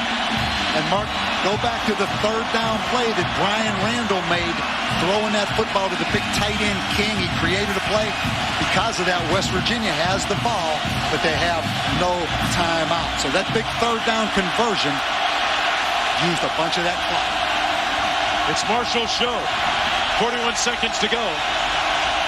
89 yards away. Marshall almost intercepted by James Griffin. It'll be 2nd down and 10. He was looking downfield for Chris Henry, and James Griffin is saying, how did I miss that? Mark, I'm not sure what that was. I mean, Chris Henry obviously did not expect the football to be thrown to him. Now he's coming out of the game. I mean, you'd love a big 6'5 receiver in that situation, right? Go up and try to make a play. Wonder how much the noise had to do with the miscommunication that time. Well, he's going to get some noise from Rich Rodriguez right now, I promise you. 2nd and 10.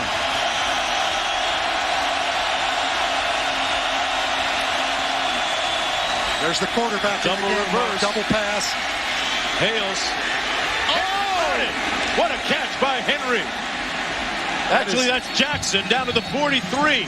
Mark, how about that catch by big Eddie Jackson right there? And there's a flag down, and now they pick it up at the 2-yard line. There was a flag scooped up by the official back at the 2.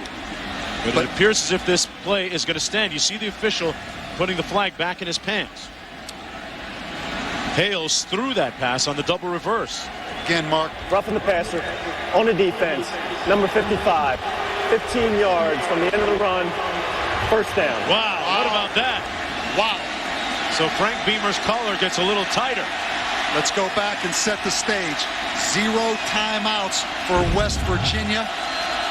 We're going to see the roughing the passer right here. It was probably 55, Darryl Tapp. Marshall spikes it. They're out of timeouts. West Virginia with no timeouts remaining. Virginia Tech with 1. Mark, I look at the size of these West Virginia receivers. We have Chris Henry at 6'5", number 5. We have Eddie Jackson at 6'4". We have Miles at 6'3", and McQuell Henderson at 6'3". Hales is the little guy, the second quarterback, but they have big, tall receivers. Hey, by the way, what about the pass by Hales? No question. What about the catch, though? 2nd and 10. After that 32-yard pickup. Marshall intercepted by Vincent Fuller.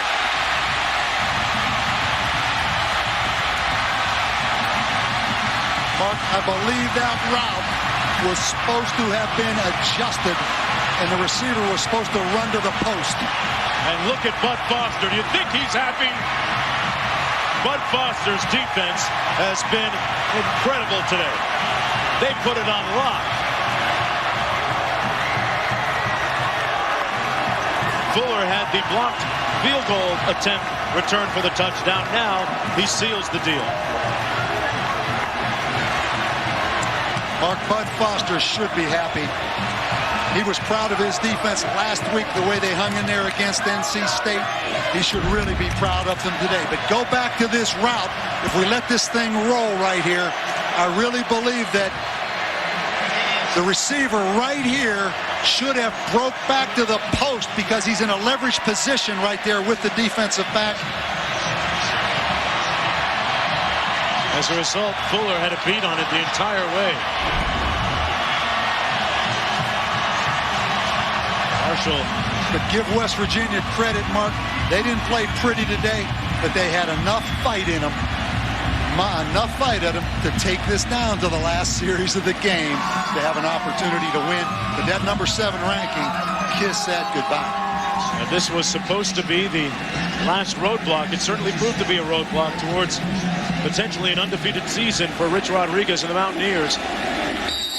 We'll get on Interstate 71 and head back home with one more loss as Frank Beamer's team snaps their 2-game losing streak against the Mountaineers, 19-13 victors. And how's that goalpost look right now? They got dogs and everything protecting that goalpost.